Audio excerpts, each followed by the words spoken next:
The gates did not close slowly. They slammed. Seraphine felt the sound in her chest before she heard it with her ears. A deep, iron concussion that rolled across the morning like the last word of a sentence she had not been allowed to finish. She did not turn around. She had promised herself, in the gray hours before dawn while Dorian still slept, that she would not turn around. That promise was the only thing she had left, that no one had taken from her, and she intended to keep it. The road out of Ironmark packed territory was packed dirt, edged on both sides by dark pine. She had walked it hundreds of times over the past 3 years, to the market in the outer settlement, to the healing house, to the council grounds when she was still allowed inside them.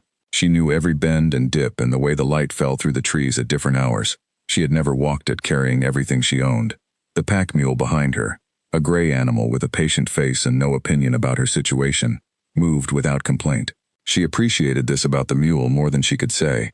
She had been given 3 days of provisions: hard bread, dried meat, 2 skins of water, a traveling blanket, a small knife, and a change of clothes. These were stacked in the 2 canvas bags slung across the mule's back. She had added her own things before the council's appointed guards could inventory and restrict her. A small leather pouch of herbs she had dried herself, a folded paper with a remedy she had written out 3 winters ago when she was still the kind of woman who wrote down remedies, and the silver chain her mother had given her on the day of her mating ceremony. She had not worn it since, but she had not left it behind. The morning was cold, not cruelly cold. This was the shoulder season, the weeks between autumn and true winter when the air smelled of iron and wet bark, and the frost came and went without committing. She pulled her coat tighter and kept walking. She did not think about the council chamber. She had already thought about it as much as it deserved.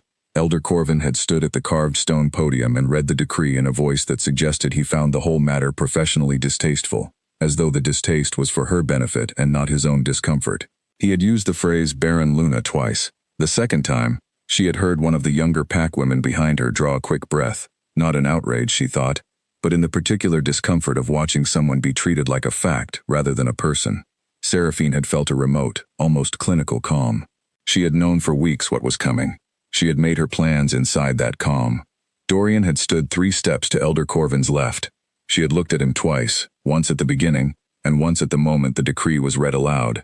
Both times he had been looking at the floor. She understood this. Dorian was not a man who could look at something he had already decided to do. It was one of the things she had loved about him, once. His inability to be dishonest about his own shame. It had seemed like integrity, for a while. Later she understood it was simply a different kind of weakness. He had said her name as she walked out, just once, in a voice that was not a command and not a plea, something between them, something she did not have a word for. She had not turned around. The trees thinned as she climbed the eastern slope. From the top of the rise she could see the territory spread below her, the main pack houses with their smoke rising in pale columns, the outer fields, the grain stores, the long training yard where she had watched young wolves spar every morning for 3 years, and had never once been allowed to join. The sight did not break her heart. Her heart, she thought, had done most of its breaking in private, over many months, in the small hours of nights when she lay in a fine bed in the Alpha's house and listened to her own breathing, and knew that the life she was supposed to be building was not being built. She turned away from the view and continued east. The gray wastes began, officially, 3 days' walk from the Ironmark boundary. She had looked at maps in the council library before she was barred from it. The wastes were a wide band of mineral flats, salt-pale ground, low scrub, sulfur springs, and the particular emptiness that came from being no pack's territory, and therefore no pack's responsibility. Wolves avoided the wastes, not because they were dangerous in the way a rival pack's territory was dangerous, but because there was nothing in them worth claiming, and a wolf without a pack in the wastes was a wolf without protection, without identity, without the deep humming sense of belonging that their kind could not easily live without.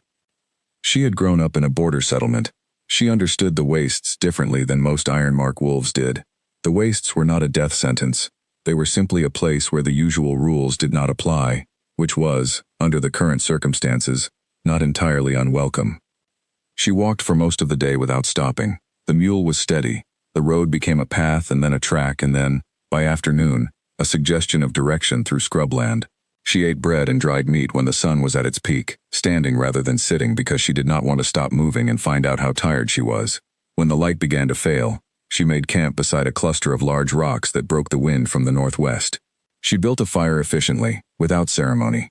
She had learned fires from her father, who had believed that competence in practical things was the only wealth that could not be taken from you. She thought about this while she fed the flames, and not about the iron gates or the sound they had made. It was on the second night that she let herself count. She had discovered her condition 8 days ago. She had known for weeks before that something was different. Her body had been keeping secrets from her with an enthusiasm that would have been funny under other circumstances. She had confirmed it with herbs from her own pouch, not from the pack healer, because the pack healer reported to Elder Corvin, and Elder Corvin reported everything. She had sat with the knowledge alone for 8 days, and in those 8 days the council had convened, and the decree had been issued, and Dorian had looked at the floor. She had not told him. She had considered it. She had sat across the table from him at supper 2 nights before the decree and looked at his face. The face she had chosen. The face she had traced in the dark when they were new to each other. And she had calculated. If she told him, what would change? He might delay. He might revoke the decree under pressure from the elders, who wanted an heir badly enough that a confirmed pregnancy would satisfy them for now. But she would remain in the pack house of a man who had stood in a council chamber and been prepared to send her into the wastes. She would remain in a pack where Elder Corvin had called her a barren Luna twice in a formal decree. She would raise a child inside those walls, under that roof, with those people, knowing what she now knew about how quickly belonging could be revoked. She had weighed all of this at the supper table with Dorian across from her, not meeting her eyes. She had said nothing. She had kept her secret with the same stillness she had brought to the council chamber, and she had packed her herbs and her mother's chain and her folded paper before the guards came to escort her out. Now, on the second night in the scrubland east of Ironmark, she sat by her fire and let herself feel the weight of what she had decided. It was heavy. She was not going to pretend otherwise. She was carrying a child alone, in unfamiliar territory, with 3 days of provisions and a mule. She was going to enter the wastes. She was going to figure out how to survive in them, and she was going to do it without asking anyone for help, because there was no one to ask, and because asking had never, in her experience, produced results she could depend on. The mule stood at the edge of the firelight and blinked at her with its long, pale eyes. "I know," she said, to no one. "I know." She put her hand over the place where the life was, small still, a matter of weeks, something she knew about but could not yet feel, and she made a promise. Not to herself, to the small thing. She promised that this child would not grow up in a place where its worth was measured by the satisfaction it gave to other people. She promised that it would have ground under its feet that belonged to it. She did not know where that ground was yet. She intended to find it. The fire cracked. The wind moved through the scrub, somewhere very far to the west, so faint she might have imagined it. A wolf howled at nothing in particular. She lay down and slept. The third day brought rain, a horizontal, determined rain that soaked through her coat by mid-morning and turned the track to mud. The mule, to its credit, did not complain. She walked with her head down and counted her steps when her thoughts started moving in directions she did not want them to go. There was a particular quality to this kind of traveling, the body working, the mind forced to contract to the small and immediate, the horizon arriving one step at a time, that she found, if not comfortable, at least honest. The world asked nothing of her out here. There were no eyes watching to see if she would falter. She did not falter. By afternoon, the rain had eased. The ground changed under her feet, less earth, more pale stone, the scrub replaced by low and stubborn plants that grew in cracks and seemed unbothered by everything. The smell of the air changed too, a mineral edge to it, a faint sulfur undertone that she remembered from the maps. The wastes. She had crossed into them without a formal boundary, without a gate, without anyone there to mark the moment. She stopped and looked around. The land was flat and strange and very quiet. The sky above it was enormous, a low gray ceiling that somehow made the space beneath it feel wider rather than smaller. The pale ground stretched in every direction, interrupted by outcroppings of dark rock and the occasional twisted shape of a tree that had decided to grow here against all reasonable advice. There were no pack markings, no territorial scent lines, nothing that said this ground belonged to anyone. She inhaled.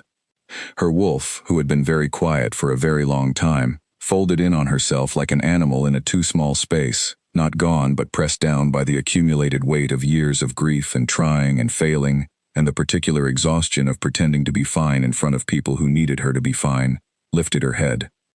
Seraphine felt it like a door opening. "There you are," she said quietly. She made camp that night with real care, choosing her position against a rock formation that blocked the wind from 3 directions and offered a clear line of sight across the flat ground. She found a water source before dark, a sulfur spring 50 meters northeast, which she located by smell and then tested carefully. The water was safe, slightly mineral, and cold in the way that water from deep in the ground is always cold. She filled both skins and made note of the location in her mind. She ate without lighting a fire that first night. She sat in the dark with the mule beside her and the enormous waste sky above her, and she looked at the stars, which out here were more numerous and more committed than they had been over Ironmark, where the packhouse lights made the sky pale at the edges. She was 4 weeks from the nearest midwife. She was carrying a child that 2 packs and 1 kingdom did not know existed. She was 26 years old, and she had nothing, except what she had carried here herself. She had everything she had carried here herself. The mule shifted and sighed. She leaned her back against the warm flank of the animal and looked up at the stars and did not cry, because she had already cried every tear she had for Dorian Kale in the small hours of many private nights, and she had none left for him, and she needed all of her water for drinking. In the morning, she began to build. She started with shelter, not a permanent structure. She was not naive about her situation enough to think in permanent terms yet, but something that would hold through wind and keep the rain off. There was a natural overhang in the rock formation she had slept against, wide enough for her and the mule if she cleared the loose stone from the floor of it and piled the larger rocks into a low front wall. She worked through the morning, methodical and quiet, and by midday she had something she could sleep under without getting wet. She was tired in her body in a way she had not been tired in years. Pack Lunas did not do physical labor. They presided and mediated and kept the social architecture of the pack from developing cracks, which was its own kind of exhausting work. But it did not leave her with sore arms and scraped palms and the specific deep tiredness of muscles genuinely used. She ate at midday sitting on a flat rock with her feet out in front of her, and she thought, I had forgotten that my body can do things. In the afternoon she walked the perimeter of the area she was beginning to think of as hers, not in a territorial way, nothing so formal as that, but in the way of knowing ground. She identified a second water source, a seep rather than a spring, slower and less mineral. She found 3 different edible plants. She knew them from her border settlement childhood, from a grandmother who had treated the difference between a plant you could eat and a plant that would kill you as the most important knowledge a person could carry. She marked their locations carefully. She found a place where small animals had been moving through consistently, a natural corridor between 2 rock formations, and noted it for later. She returned to camp before dark. She lit a fire, a small and controlled one, using the dry branches of the twisted trees she had collected during her walk. She sat beside it and rested her hand on her middle and thought about what she would need in the coming months. She needed protein. She could trap small animals. She had the knife, and she could fashion snares from the cord that had been used to secure the canvas bags. She needed more plant food. She needed to conserve her dried provisions and use the environment instead. She needed to build up the shelter before the season turned. She needed to find out how quickly the sulfur spring froze in deep cold, whether it froze at all, whether there was another water source closer that she had not yet found. She also needed to find someone she could trust when the time came. Not yet, but eventually. She pushed that thought aside for now. It was too large and too complicated, and she was not ready to begin solving it. She fell asleep to the sound of the wind moving across the flat ground and the distant, crystalline sound of stars she could not see but knew were there. She spent the next 10 days learning the wastes the way she had once learned the Ironmark packhouse, room by room, corner by corner, the logic of each space revealing itself slowly, only to someone willing to stop and observe, rather than immediately impose their will on what they found. The wastes, she discovered, were not as empty as they appeared. There were rabbits and something smaller than a rabbit that moved in the dusk hours. There were birds that swept the mineral flats at high speed, hunting the insects she could not see. There was a particular kind of rock that absorbed heat during the day and released it at night, and she began positioning herself near these rocks when she slept, and found that she was warmer for it. There was a rhythm to the wind. It came from the northwest in the morning and shifted to the east in the afternoon, and once she understood the rhythm she could predict the cold and position her fire accordingly. Her wolf helped. This was the thing that surprised her most, because her wolf had been so quiet for so long, that Seraphine had begun to wonder whether years of suppression had damaged something permanently. But out here, with no pack structure to defer to, and no alpha's authority pressing down on her instincts like a hand on the back of her neck, her wolf came fully awake. She began to notice things before she consciously registered them. A shift in the air that meant water, a pattern in the ground that meant animal movement, a quality of silence that meant something large was somewhere nearby and had stopped moving. She trusted these signals. They did not let her down. On the 11th day, she found the scout. He was southeast of her camp, in the shadow of a rock formation she had not yet explored. He was young, younger than she expected, perhaps 19 or 20, in the plain riding clothes of a long-range patrol, and he had clearly been watching her camp from a distance for some time before she circled around and came up behind him. He startled badly when she spoke. "You have been there for an hour," she said. "You move quietly, but not quietly enough." He turned around. His face was a study in competing instincts. The territorial instinct that said challenge, the rank-reading instinct that said she was a lone wolf without a pack and therefore non-threatening, and something else, something that took her a moment to identify. Recognition, not of her specifically, but of her situation. He understood that she was an exile. It was in the way his posture shifted from defensive to something more careful. "I am not Ironmark," he said. His accent was different, clipped in a way she associated with the Eastern packs. "Ashvale, possibly." "I know," she said. "I have not seen an Ironmark wolf in 11 days. What are you doing this far into the wastes?" He hesitated. "Boundary mapping. We check the edges of the neutral zone periodically." "For what?" He stopped. He was working out whether she was a threat, and concluding, she thought, that a lone pregnant woman in the wastes was several categories below the level of threat his orders had prepared him for anything unusual. And he looked at her. He looked at the camp behind her, the careful shelter, the cold ash of the previous night's fire, the methodical arrangement of her supplies under the rock overhang. He looked at the mule, who was grazing on the tough wastes grass with the unbothered serenity it brought to all situations. "Nothing unusual," he said. She watched him. He was young and clearly low in the patrol hierarchy, and he had just made a decision that was above his rank. She could see him knowing this. "What is your name?" she asked. "Owen," he said. "Owen Crane. Seraphine," she said. She did not offer the rest of it. There was no rest of it anymore. He nodded once. He looked at the camp one more time. Then he tucked his boundary map back into his coat and walked south without another word. She watched him go. She stood very still and watched until he was a moving shape at the edge of vision, and then she went back to her work. He would report to someone. She was certain of that, whatever he had said. A young patrol scout who found a lone wolf in the neutral zone and said nothing was either extremely loyal to some private code of honor or extremely frightened of his superior officer, and either way his silence would not last. Someone more senior would hear about the woman in the wastes, would become curious, and would come to see for themselves. She had perhaps 2 weeks before that happened. She used them well. Owen Crane did not come back alone. He came back with silence, and that was worse. Seraphine had expected a patrol, 2 or 3 senior scouts, maybe a pack officer with the kind of face that asked hard questions without blinking. What came instead was nothing, for 4 days, and then on the 5th day a single rider on a dark horse who came from the east and picked his way across the mineral flats with the careful, unhurried pace of someone who had all the time in the world because his authority meant he did not have to hurry. She was on the eastern rise of her camp when she saw him coming. She did not move. She assessed. The horse was well bred and well fed, not a patrol animal. The rider's posture was not military, though there was nothing soft in it either. He rode as though the land under his horse's feet was an extension of himself, something that simply agreed to receive him. She climbed down from the rise and walked back to her camp and began making tea. She was setting the small pot over the fire when he reached the edge of her camp and stopped his horse without tying it. The horse stood without moving. This told her something. "You are trespassing," she said, without looking up.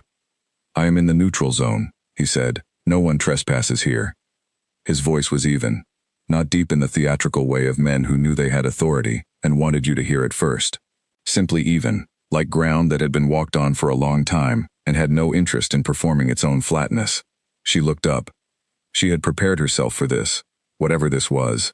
She had been preparing herself for everything since the morning she walked out of Ironmark, but she had not prepared for him to be looking at her camp with the expression of a man who had expected chaos and found something that unsettled him more: order. He was looking at the shelter, the fitted stones of the front wall, the flat piece of rock she had levered into place as a windbreak on the south side, the small but functional arrangement of her supplies. He was looking at the snare lines she had set in the animal corridor to the east, and the bundles of dried plants hanging from a crevice in the overhang, and the water skins positioned out of the sun. He was looking at all of this with the very particular expression of a man recalculating something. Then he looked at her. "You built all of this," he said. "It was easier than letting the weather kill me," she said. She poured the tea, such as it was, dried herbs she had found in the wastes, nothing like what she would have made from her own stores, but functional, and the warmth of it in her hands was worth the taste. He dismounted. He did not ask permission to do this. She noted it. "Alpha King Kalen Ashvale," he said. Not as an introduction that expected her to react, but the way a person states a fact that is relevant to the conversation. She looked at him steadily. She knew who he was. Anyone who had lived within 2 territories of the Ashvale Kingdom for the past decade knew who he was. The youngest Alpha King in 4 generations, 31 years old, who had held the Ashvale line against 2 separate challenges in the first year of his rule, and had not lost a pack conflict since. He was known for 3 things. He was fair, he was unreadable, and he never made the same strategic mistake twice. Seraphine, she said. Just that. He waited for the rest of it. Just that, she said. Something shifted at the edge of his expression. She could not say whether it was amusement or respect, or simply the recalibration of someone who had expected deference and received honesty instead. He looked at her camp again, and then at the ground between them, and then he sat down on the flat rock 3 meters away, without being invited. My scout filed a report, he said. I assumed. He said there was a woman in the neutral zone who appeared to be building a residence. That is accurate. He also said she told him to leave, Kalen said, in such a way that he felt it would be impolite to stay. Owen is observant, she said. The corner of his mouth moved. He is 19 years old, and he has never in his life made a tactical decision without a superior officer present. He did not report you for a week. He paused. That is significant. She did not argue with this. She drank her tea and looked at the horizon and waited for him to get to the point. Why are you here? He asked. The same reason anyone is anywhere, she said. I ran out of other options. You were sent here. She looked at him directly. I was exiled from Ironmark Pack. The council found me, unsuitable for continued residence. She chose the words carefully, not because she wanted to protect Dorian Kale, but because she had no interest in performing her wound for an audience. The wastes are neutral ground. I am not in anyone's territory. I am not asking for anything from anyone. He was quiet for a moment. He had a quality of stillness that reminded her of water before rain. Not calm exactly, but potential. She had met alpha males who performed their stillness as a power display, letting silence pool around them to make other people anxious. This was not that. He was simply thinking, and he was not interested in hiding the fact. You are not well supplied for winter, he said. I am better supplied than I was 2 weeks ago. The sulfur springs freeze by the 2nd month of deep winter. The seep to your southwest will go first, around the 3rd week of the cold season. She looked at him. He knew the geography of the wastes better than she did. She filed this away. Then I will find other water sources before then, she said. There is one. He pointed north-northeast, a direction she had not yet fully explored. Approximately 4 kilometers. Rock-fed, too deep to freeze. The rabbits know it. Follow them in the early morning. She looked at the direction he had indicated. Then she looked back at him. Why are you telling me this? He considered the question. Because you already know most of what you need to know. That piece seemed useful. This was not an answer she had expected. She sat with it. You came out here yourself, she said. The Alpha King does not ride out personally to check on lone wolves in the neutral zone. No, he agreed. So why? He looked at her. His eyes were a steady dark gray, the color of the mineral flats in overcast light, and they held an expression she recognized after a moment, as someone telling the truth about something they do not fully understand yet. Owen's report was incomplete, he said. I do not work well with incomplete information. And now? Now it is less incomplete, he said, and stood, and walked back to his horse with the same unhurried certainty with which he had arrived. She watched him go. She watched until he was at the edge of the wastes and beyond it, a dark shape merging into the eastern distance.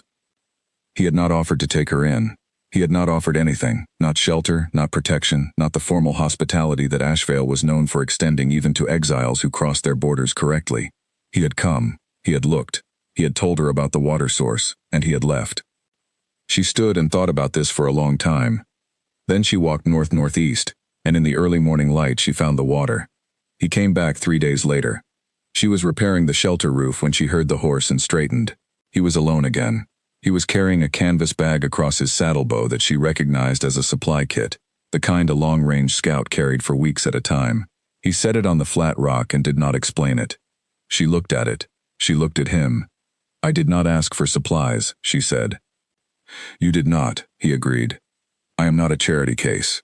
I brought it as a trade, he said. I would like to talk. You are the only person in several hundred kilometers who has told me something true today. She nearly laughed at this. She did not, because it caught her off guard and she needed a moment to decide how to handle a conversation with an alpha king who had just told her that her company had economic value. She put down the stone she had been using to press the roof layer into place and sat on the flat rock and opened the bag. Good salt. Real salt, not the mineral kind she had been making do with. 3 kinds of medicinal herbs, 2 of which she recognized as specific to pregnancy care. Not labeled, not commented on, simply present. A good knife, much better than the one she had been given. A small oil lantern and a flask of oil. A length of cord stronger than what she had. She looked up. He was watching her face. "You know," she said. It was not a question. "Owen is 19, but he is not unobservant," Kalen said. "His report included a description of how you were moving." She thought about this, the young scout watching her cross the camp, noting the way she walked, noting the way she held herself. 20 years old and sharp enough to see something a pack's worth of Ironmark wolves had not. "It is early," she said. 7, 8 weeks. "I know." He sat down on the ground, which she had not expected. Alpha Kings did not generally sit on the ground in front of people they had just met. He sat on it with no ceremony, as though ground was simply where you sat when there was no other option. "When is your water supply critical?" She told him about the springs and the seep and the north-northeast source he had told her about. They talked about winter preparation with the practical precision of 2 people who had both spent time thinking about survival, and were relieved to talk to someone else who took it seriously. He knew things about the wastes she did not. She knew things about plants and water sourcing that he did not. The conversation had a quality she had not experienced in years, the quality of actually being useful to someone and having them be actually useful in return, without any of the performance that Pack's social structure required. He left before dark. He left the bag. She did not think about what this meant. She thought about the cord and how to use it to improve the snare system, and how much better the good knife would work for field dressing the rabbits she had been catching. He came back the 4th day after that. This time he brought nothing, and he stayed longer. They talked about the territorial boundaries of the wastes, which were not boundaries at all, and about the Ashvale Kingdom's history with the neutral zone, and about a pack conflict 2 years ago in the southeastern territories that she had heard about from a distance but not understood.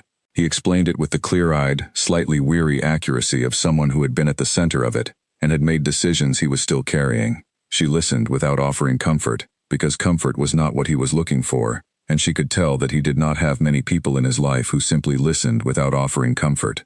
She told him obliquely about Ironmark, not the details, the shape of it. He did not press her. They talked until the sun was well down and the fire was the main light. He stood to leave and looked at the shelter, at the camp, at the careful geography of what she was building. "You could have told him," he said, not explaining who he meant. She looked at the fire. "Yes. Why didn't you?" She thought about how to say it. "Because the child deserves to be born somewhere that does not already have an opinion about its worth," she said. He stood very still. She could feel him turning this over. "That is the most complete thing anyone has said to me in a long time," he said, and walked to his horse and rode east without another word. She sat by the fire and the mule came and stood beside her, and she put her hand on its neck, and she watched the darkness where he had gone. She was not a woman who made quick decisions about trust. She had learned, at significant cost, that trust given before it was earned was simply hope wearing a convincing disguise. But she was also not a woman who ignored what was in front of her, and what was in front of her was a man who came to the wastes without ceremony, sat on the ground, brought supplies he called a trade, and listened to her without flinching at anything she said or did not say. She did not trust him yet, but she was watching, and her wolf, who was paying attention in a way she had not since the early days with Dorian, with a focused interest that Seraphine recognized as the particular alertness of an animal that has picked up a scent it has not smelled before, was watching too. Something was changing. She could feel it the way she felt the mineral flats warming under the morning sun. Not warmth yet, not fully, but the precursor of it, the ground remembering that it was capable of holding heat.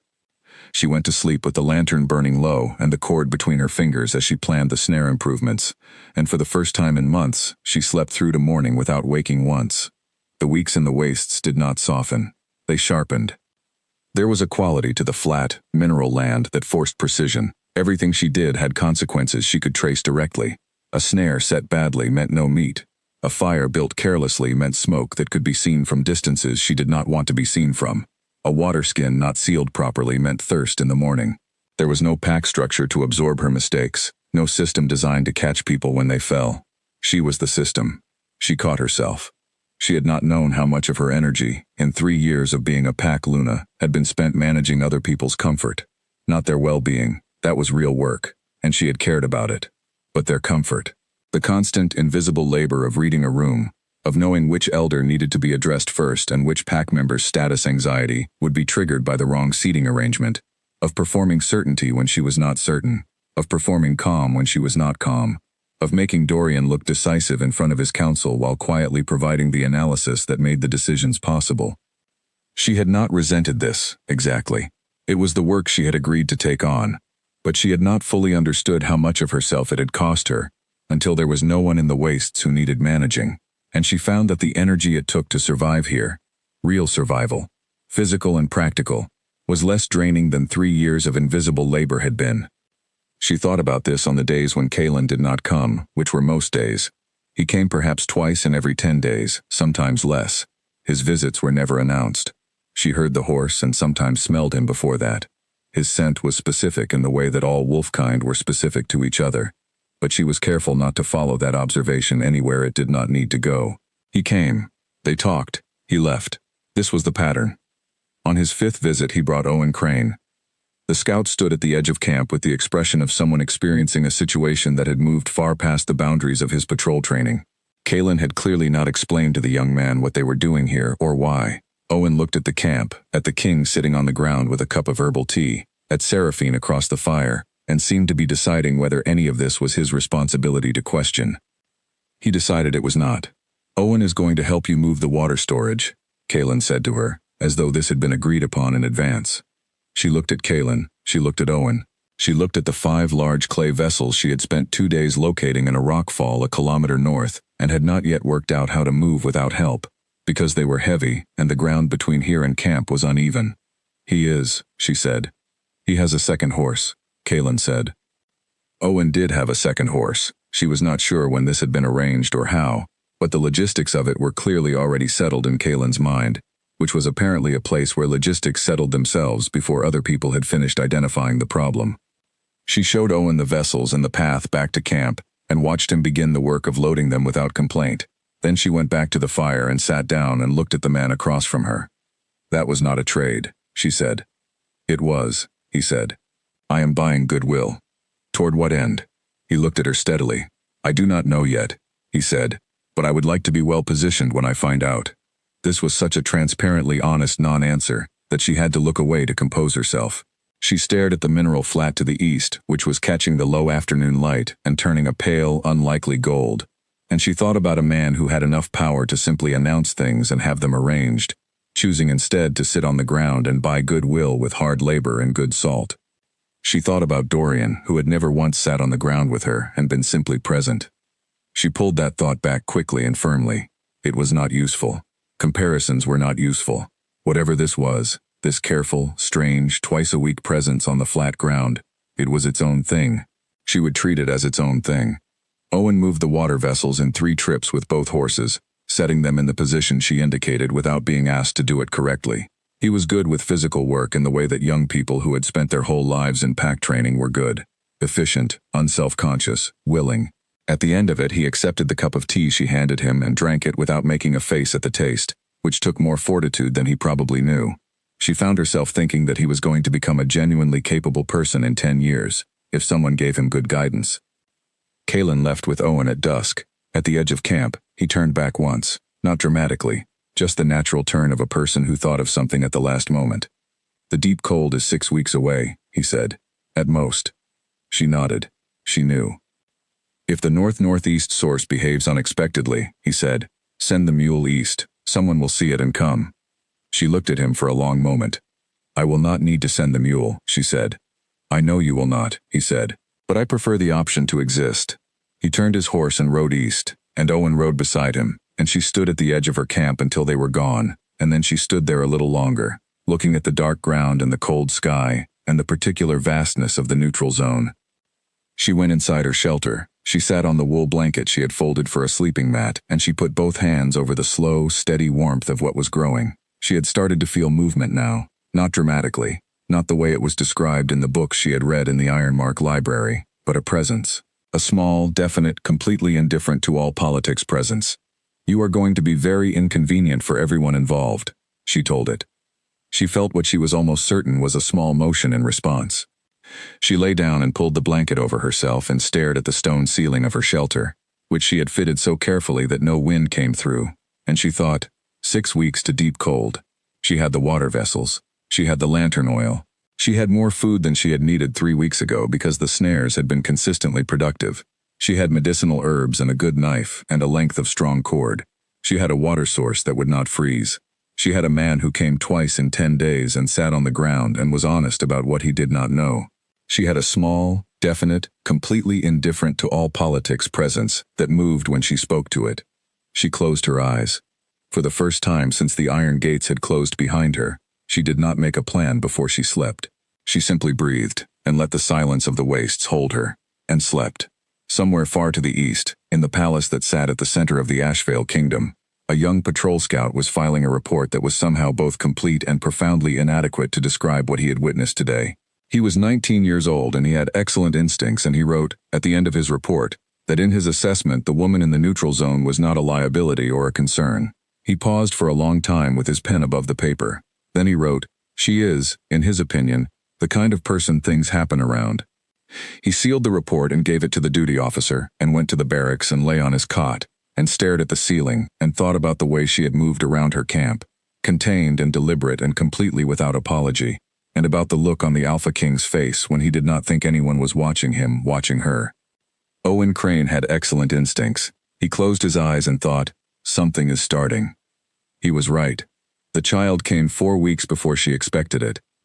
She was setting the northern snares when the first real pain arrived, not a warning, not the preliminary ache she had read about, but a fully committed announcement that things were beginning on their own schedule regardless of whether she was ready. She straightened slowly and looked at the sky, which was overcast, and at the camp behind her, which was 400 meters away, and she said something very specific and not at all polite into the cold air. Then she walked back to camp. She had prepared for this. She had prepared obsessively, in the particular way that a person who is doing something dangerous alone prepares, not by telling herself it would be fine, but by thinking through every variable she could identify and addressing each one. She had clean cloth, she had hot water capability, she had the medicinal herbs, she had read every midwifery passage she could recall from memory, from books she had read in better circumstances, and organized the information into a sequence she could follow without panicking. She had not planned for it to start when she was 400 meters from camp in the middle of a snare circuit. She reached the shelter and got the fire going and began heating water. The pains were coming at intervals she could count, regular. That was good. She had been watching for irregularity, for the signs that something was wrong, in a way that needed outside help, and what she had instead was a ferocious, highly organized discomfort that seemed to know exactly what it was doing even if she was less certain. She was on her knees on the folded blanket when she heard the horse. Of all the days, she thought, of all the days for him to come. Kalen came around the south side of the rock formation and stopped. She heard him. She did not look up.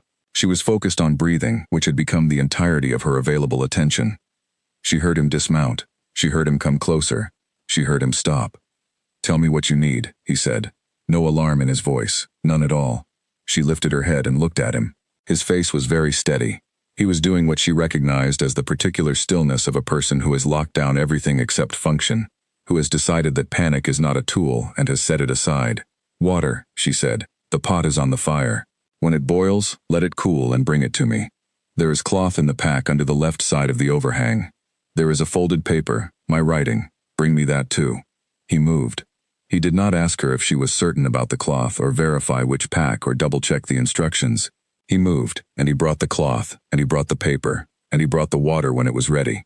And he did not ask her how she was feeling, or say anything at all that would have required her to answer while she was doing the most difficult thing she had ever done. She had decided, at some point in the previous 2 minutes that felt like 2 hours, that she was not going to be ungrateful about his presence. She had decided that alone on principle, and gracefully rescued in practice, was still a workable outcome. She was practical. She was going to survive this, and the child was going to survive this, and she could have the argument about autonomy afterward. It took 4 hours. He stayed the entire time. He did not speak unless she asked him something, and she asked him several things, for water, for the cloth, for the paper twice to reread a passage she was uncertain about, for more heat on the fire. He answered everything immediately and without editorial comment. At the end of the 4 hours, he was crouched at the edge of the shelter with his hands folded and his eyes on the ground, giving her space, and she understood that he was doing this deliberately and that it cost him something. The child arrived in the last gray light of afternoon. He was loud. He was furious about it. He expressed this opinion with an enthusiasm that Seraphine found, through the exhaustion and the relief and the complicated flood of something she did not have a word for, genuinely funny. "He is angry," she said. "He sounds strong," Kaelin said. He had moved closer. He was looking at the child with an expression that was entirely unguarded, in a way his face generally was not, something open and slightly startled, the look of a person encountering something they did not know how to categorize. She was trying to hold the child, and her own hands were shaking. Not from fear, the physical work of it, the aftermath. Kaelin moved without asking and took the child, briefly, just long enough for her to settle herself, and he held the small and furious boy with the careful competence of someone who had held newborns before and knew how to do it. He looked at the child's face. The child continued to express his opinion of the world. "He is very loud," Kaelin said. "Yes," she said. "Good." He placed the child in her arms. He looked at her face, not the child, and she saw the same open and slightly startled expression there, directed at her this time, at what she had just done alone in a stone shelter in the neutral zone without assistance or midwife or pack, and she understood that he was recomputing something significant. "Thank you," she said. She meant it completely. He nodded. He sat back on his heels and looked at the fire for a long time. "What will you call him?" he asked. She looked at the face of the child, which was, she had to admit, extremely opinionated for a face that had only existed for 10 minutes. He had her coloring and a ferocity of expression that was entirely his own, and a quality she could only describe as presence, a fullness of being there, that she had not expected to find so immediately. "Corin," she said. She had decided this in the wastes, in the private hours. It was not an ironmark name. It was not a name from any pack she had known. It was a name from the old border settlement language, one of the words her grandmother had used. It meant, approximately, something that has survived the crossing. Kaelin repeated it quietly, as though testing the weight of it. "Corin," he said. "Yes." He nodded once, as though he had come to a conclusion about something and was not going to announce what it was. He stood and went to the fire and added wood and adjusted the pot. He moved around the camp with a quiet efficiency that she watched from the shelter, with the particular attention of someone who is too tired to be guarded and therefore sees things they would normally manage more carefully. He was not performing helpfulness. He was not doing the thing that powerful people sometimes did when they were in someone else's space, the big, visible gesture that was really about them. He was simply doing what needed to be done next. He brought her food. He checked the water supply. He moved the mule, who had been standing a respectful distance away all afternoon with its characteristic refusal to have opinions about human drama, into a more sheltered position for the night. She held Corin and watched all of this. "You are staying," she said. It was not a question. "Yes," he said. He said it the way he said most things, simply, with no additional explanation and no invitation for argument. She did not argue. She was too tired, and Corin was asleep against her chest, and the fire was warm, and the night outside the shelter was cold, and she thought, "Fine. Tonight, fine." Kaelin sat at the entrance of the shelter with his back to the rock on one side and his legs stretched out on the other, and he stayed awake while she slept, and Corin slept, and the wastes were quiet around them, and that was the first night of a new arrangement that neither of them named. In the morning he was gone before she woke. The fire was built up. The water pot was full and warm. There was fresh food from his saddlebag on the flat rock. The mule was back in its usual position, apparently untroubled by the events of the previous day. She sat up carefully and looked at the gray morning sky, and at Corin, who was awake and looking at her, with the focused curiosity of a very new person, encountering a very large world. "Good morning," she said. He made a sound that was not yet a word but was absolutely an opinion. She laughed.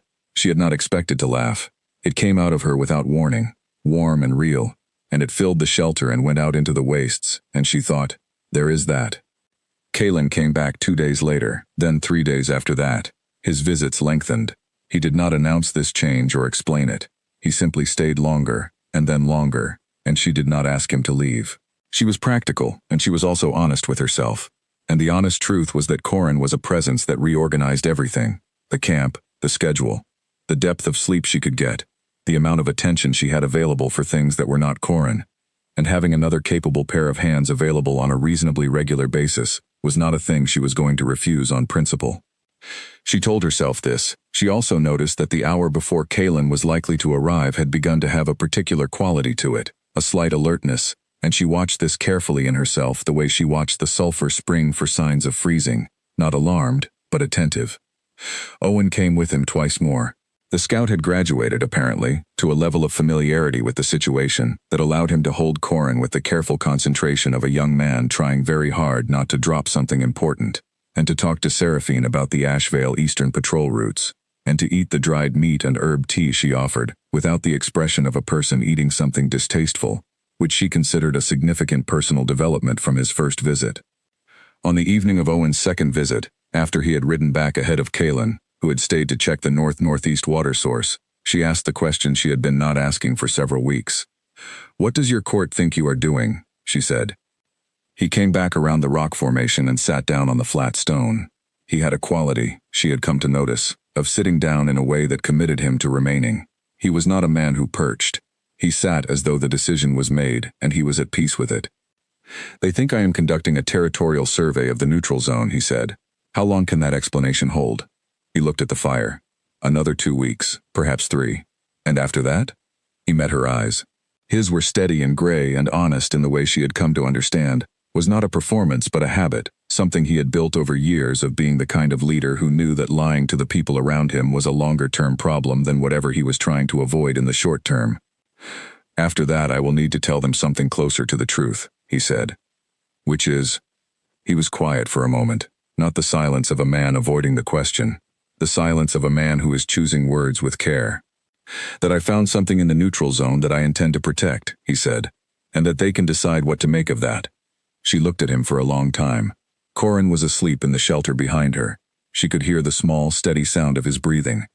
"That is a significant thing to say," she said. "Yes," he said. "I have not asked you to protect us." "I know," he said. "I am telling you what I intend, not what you have requested. Those are different things." She looked at the fire. She thought about Dorian, who had never once told her what he intended until after he had already decided, and had never in 3 years of marriage distinguished between what she wanted and what was convenient for him to believe she wanted. She thought about this man, sitting on a flat rock in the neutral zone at night, telling her clearly and without performance what he intended, and acknowledging clearly that it was not a request she had made. "All right," she said. He looked at her. Something eased in him, not relief, exactly, but the very slight shifting of a weight that had been held carefully in place. They sat by the fire until the wood burned low, and neither of them spoke much, and Corin slept in the shelter behind them, and the wastes held their particular enormous quiet around them, and the stars over the neutral zone were so numerous that they blurred at the edges and became something close to light. The news reached Ironmark before Kaelin had worked out how to frame it for his own court. She found this out not from Kaelin but from Owen, who came alone one afternoon with the expression of a young man carrying information he was unsure how to deliver, and had decided to deliver anyway because the alternative was worse. "There was a rider from Ironmark," he said, "at the eastern border checkpoint, 3 days ago." She was nursing Corin, and did not look up. "What kind of rider?" "A council messenger. Formal identification papers. Council seal." He paused. They were asking about the Alpha King's whereabouts. Specifically, the frequency of his visits to the neutral zone. She looked up now. Corin detached from his feeding with the expression he made when interrupted, which was emphatic. "Who told them?" she said. "No one told them directly." Owen sat down. He did this easily now, without the tentative uncertainty of his first visits. "But the Alpha King has been making regular trips east for 6 weeks. Scouts talk to other scouts. The Ironmark patrol that shares the northeastern boundary checkpoint, they noticed the pattern." She was quiet, processing this. Someone in Ironmark had put together the timing, the banishment, the neutral zone, a king making regular trips east, someone intelligent. "Elder Corvin," she said. Owen's expression confirmed it, without him having to say anything. She put Corin up on her shoulder and rubbed his back and thought. Elder Corvin was not a stupid man. He was a man whose intelligence had been entirely devoted, for all the years she had known him, to the preservation of the social architecture of Ironmark Pack. He had never liked her, not personally, but as a variable in the system. She was the Alpha's mate who had failed to produce a result, which made her a liability, and he had processed her accordingly. Now she was a liability that had acquired, through some series of events he had not anticipated, The interest of the Alpha King of Ashvale. She thought about what Elder Corvin would do with this information. He will tell Dorian, she said. He has already, Owen said. The rider was sent with a message. The message requested a formal meeting between Ironmark leadership and the Ashvale court, on neutral grounds. She looked at him steadily. They want to discuss the situation. That is the diplomatic phrasing, yes. What Corvin actually wants is to find out whether his pack's former Luna has acquired political protection, and whether that protection is going to become a problem. Owen nodded. He was learning, she noticed, to skip the intermediate steps in conversations. She appreciated this. What did Kalen say? He accepted the meeting, Owen said. I should tell you that he was very calm about it. Kalen is always calm. Yes, but there are different kinds of calm, Owen said. This was the kind that means he had already decided how the meeting would go before he agreed to have it. She looked at the young scout with something that was almost fond. You are more perceptive than your age suggests. He looked slightly embarrassed. I have been paying attention. When is the meeting? 12 days. She nodded. She put Corin down on the folded blanket, and he immediately expressed dissatisfaction with this arrangement, and she attended to him, and thought about 12 days, and what would happen in them, and what she needed to be ready for. She did not tell Owen what she had decided. She thought he probably knew, because he was perceptive, and because the answer was fairly clear to anyone who understood how she operated. She was not going to wait to find out what was said at a meeting about her situation. She was going to be there. Kalen arrived the following afternoon, and she told him this. He did not look surprised. He looked at her for a long moment, and then at Corin, who was on the flat rock in the afternoon light being very busy with the examination of his own hand, and then he looked back at her. The meeting is formal, he said. I know. Ironmark will have Elder Corvin and likely 2 or 3 senior council members, possibly Dorian. Dorian will come, she said. She was certain of this, and not for sentimental reasons. Dorian was an alpha who understood that your presence in a meeting about your own decisions was not optional if you wanted to maintain authority. He would come. If you are present, Kalen said, carefully, it changes the nature of the meeting considerably. That is why I intend to be present, she said. He was quiet. She could see him thinking through it, not whether to support her. She did not think that was a real question in his mind, but how to frame it, how to position it, how to make sure that her presence in that room was a statement and not a vulnerability. You will need to be on Ashvale ground, he said. If you are still technically in neutral zone when the meeting happens, Ironmark can request that the meeting take place without you. Then I need to accept Ashvale hospitality before the meeting. Yes. And I will be doing so in an official capacity. Yes, he said. You will. They looked at each other across the fire. Corin made a sound of satisfaction about his hand. This was the conversation, she thought, that moved everything. Not the meeting, which was still 12 days away. This moment, here, in which she agreed to cross from the neutral zone into a specific allegiance, and he agreed to bear the consequences of offering that allegiance, and they both understood that they were not talking about hospitality at all. I will need a few days to pack the camp, she said. Take whatever time you need, he said. The mule comes. Of course. And I will have my own rooms, she said, and my own authority over Corin's schedule and upbringing. Naturally. She looked at him for a long moment. He met it without shifting. This was one of the things, she thought, that she had decided to notice honestly. He had never once looked away from her when she looked at him directly. Not in discomfort, not to establish dominance, not in the sliding away look of a man who wanted something from her but was not prepared to say it. He looked at her as though looking was not a thing that required managing. Then in 2 days, she said. He nodded. The 2 days she spent breaking down the camp were the most quietly complicated 2 days she had spent since the morning of the banishment. Not because she was uncertain, she had made her decision, and she was not a woman who unmade decisions by revisiting them, but because there was something significant in dismantling what she had built, even to go somewhere better. She had come here with 3 days of provisions and a patient mule and a secret, and she was leaving with a child and a water source she had found herself, and herbs she had dried and a shelter she had fitted stone by stone. She did not dismantle the shelter. She left it standing. She did not have a reason for this that she could have articulated clearly, except that it had been built by her hands and belonged to no one, and the neutral zone had no memory, and she liked the idea of it standing there in the mineral flat with its fitted stones and its windbreak wall, existing without function, as evidence that someone had been there and had not given up. She packed the good knife and the cord and the herbs and her mother's chain and her folded paper of remedies and Corin in the carrier she had fashioned from the travel blanket, and she walked east. Kaelin rode beside her. Owen was with them, 10 meters behind, giving them space that he had not been asked to give. The wastes spread around them in the flat gray gold of morning, and the mineral flats caught the light and held it, and the air smelled of iron and cold, and something that might have been the beginning of change. She did not look back at the shelter. She had already said goodbye to it privately, the night before, in the way she said goodbye to things, without ceremony and without lingering. Ahead, the eastern distance was the color of the beginning of something. She kept walking.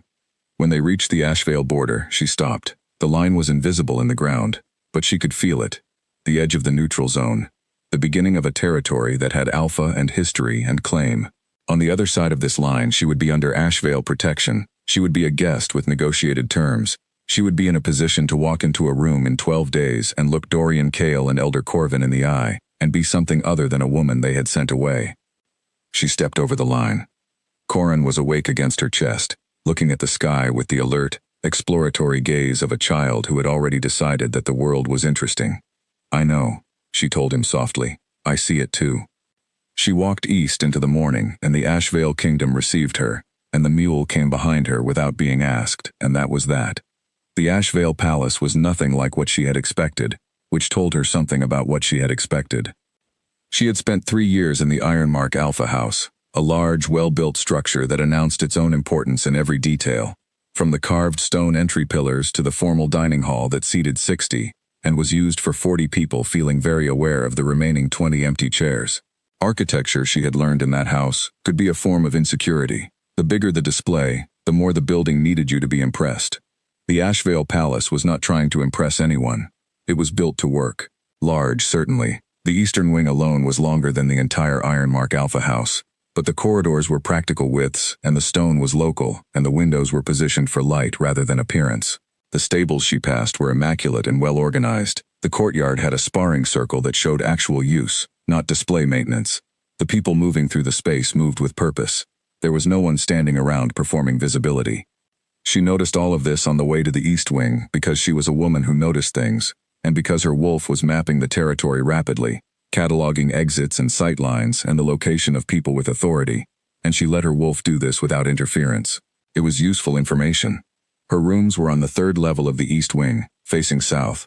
There were 3 of them: a main room, a sleeping room, a smaller space that had no obvious purpose and which she decided immediately would become her workroom. The rooms were clean and warm and had good windows and were furnished with things that were well made without being extravagant. There was no statement being made. She appreciated this. A woman named Helen came with the rooms, not as a guard, it was clear from her posture, but as a practical coordinator. Helen was perhaps 50, with the matter-of-fact efficiency of a person who had spent a long time making things work and had stopped being interested in drama about it. She showed Seraphine where the linens were kept, and where to send word if she needed anything from the kitchens, and where Corin could be taken to get sun in the mornings. She told her that the meeting with Ironmark would be held in the neutral chamber, a room in the north wing specifically designed for interpack discussions, with exits on all 4 sides and no Alpha's territory markings on any wall. "It is designed so that no one has the territorial advantage," Helen said. "Kaelin had that built," Seraphine said. "It was not a question." "He did. 5 years ago. Before that, these meetings were held in a room that happened to have Ashvale banners on every wall." Helen paused, with the very slight expression of someone who does not editorialize but cannot entirely suppress themselves. "The meeting outcomes have been more satisfactory since." Seraphine unpacked what little she had brought, the herbs, the paper, her mother's chain, the cord, the knife, and arranged these things in the workroom with the same methodical care she had used in the shelter. Corin lay on the rug in a square of afternoon sunlight and was busy with the ceiling. She spent the 12 days before the meeting in a state of deliberate preparation. She was not anxious in the way she might have expected. She had been anxious before, the specific, corrosive anxiety of waiting for something she could not control, but she found that she could not locate that feeling now. What she had instead was focus. Clear, sharp, practical focus. She knew what she needed to walk into that room knowing, and she spent 12 days learning it. She talked to Helen extensively about the history of the Ashvale-Ironmark border relationship. She talked to Owen, who came to the East Wing every 2nd day, with the comfortable regularity of someone who had claimed visiting rights without anyone formally granting them. She talked to Kalen in the evenings, which became a pattern. He came to the East Wing in the hour before the evening meal, and they sat in the main room and talked about the meeting, about the territorial politics, about Elder Corvin's history and Dorian's likely positions. He spoke about these things with the precision of a man who had been navigating interpack politics for a decade, and she listened and asked specific questions, and at the end of the first week he stopped explaining context she already understood, and began simply thinking through the situation with her as though she were a colleague. She found this to be the most useful thing he had done. On the morning of the 12th day, she dressed carefully, not in anything borrowed from the Ashvale stores which had been offered. In her own clothes, repaired and cleaned and not at all fashionable, and her mother's chain, which she put on for the first time since before the banishment. She looked at herself in the window glass, which was not a perfect mirror but was honest enough. She looked like herself. She had not realized until this moment that she had been afraid she might not. Helen brought Corin to her before the meeting. He was well fed and satisfied with life and looked at the chain around her neck with the scientific interest he brought to all new objects. She kissed his head and gave him back to Helen and went to the north wing. The neutral chamber was exactly as Helen had described. A plain, well-lit room with stone walls unmarked by any pack insignia, a long table with chairs on both sides of equal quality, and doors on 4 walls that all stood open. No head of the table, no arrangement that suggested superiority. Kalen was already there, standing near the east door. He looked at her when she entered, and gave her a brief, precise nod that meant several things. She had learned to read his nods. Primarily, that she was where she was supposed to be, and that what happened next would happen as planned. The Ironmark delegation arrived from the south door. She had not expected to feel anything when she saw them. She had told herself this. She had told herself with the firm, practical voice she used to tell herself things that needed to be true. But then Elder Corvin walked in with his council posture, and his arranged expression of civic concern, and behind him came 2 senior pack members she recognized, and then Dorian, and she felt something. Not the thing she had been afraid she would feel, which was grief, or anger, or the complicated pull of what had been between them. What she felt was simpler and colder. She felt the specific clarity of seeing something as it actually was, without the distortion of being inside it. He had aged in the months since she had last seen him. Not dramatically, a tightness around his eyes, a quality of held tension in his jaw. He came into the room and he looked at her, and he stopped. She met his eyes and did not look away. She gave him nothing, not reassurance and not hostility. She simply looked at him as a fact of the situation. He looked away first. It cost him something visible. Elder Corvin arranged his papers and did not look at her directly, which she found interesting. He had called her a Barren Luna twice in a formal decree, and he could not quite meet her eyes in a neutral chamber with the Alpha King of Ashvale standing 4 meters away. She filed this away. Kalen opened the meeting. He spoke briefly and very precisely about the purpose of the gathering, a formal discussion of the welfare and status of a pack-neutral individual, Seraphine, currently under Ashvale guest protection, and of the minor individual Corin, who was under the same protection. He used these words deliberately: pack-neutral. Not former Luna, not exile. Pack neutral, which was a specific legal designation in inter-pack law that meant she belonged to no pack and owed no pack her allegiance, and which therefore meant that her choice of residence and any agreements she made about that residence were hers alone to make. Elder Corvin's expression shifted by approximately 2 degrees. He had prepared for a different conversation. He recalibrated. Ashvale's sudden interest in the welfare of an Ironmark exile is notable, Corvin said.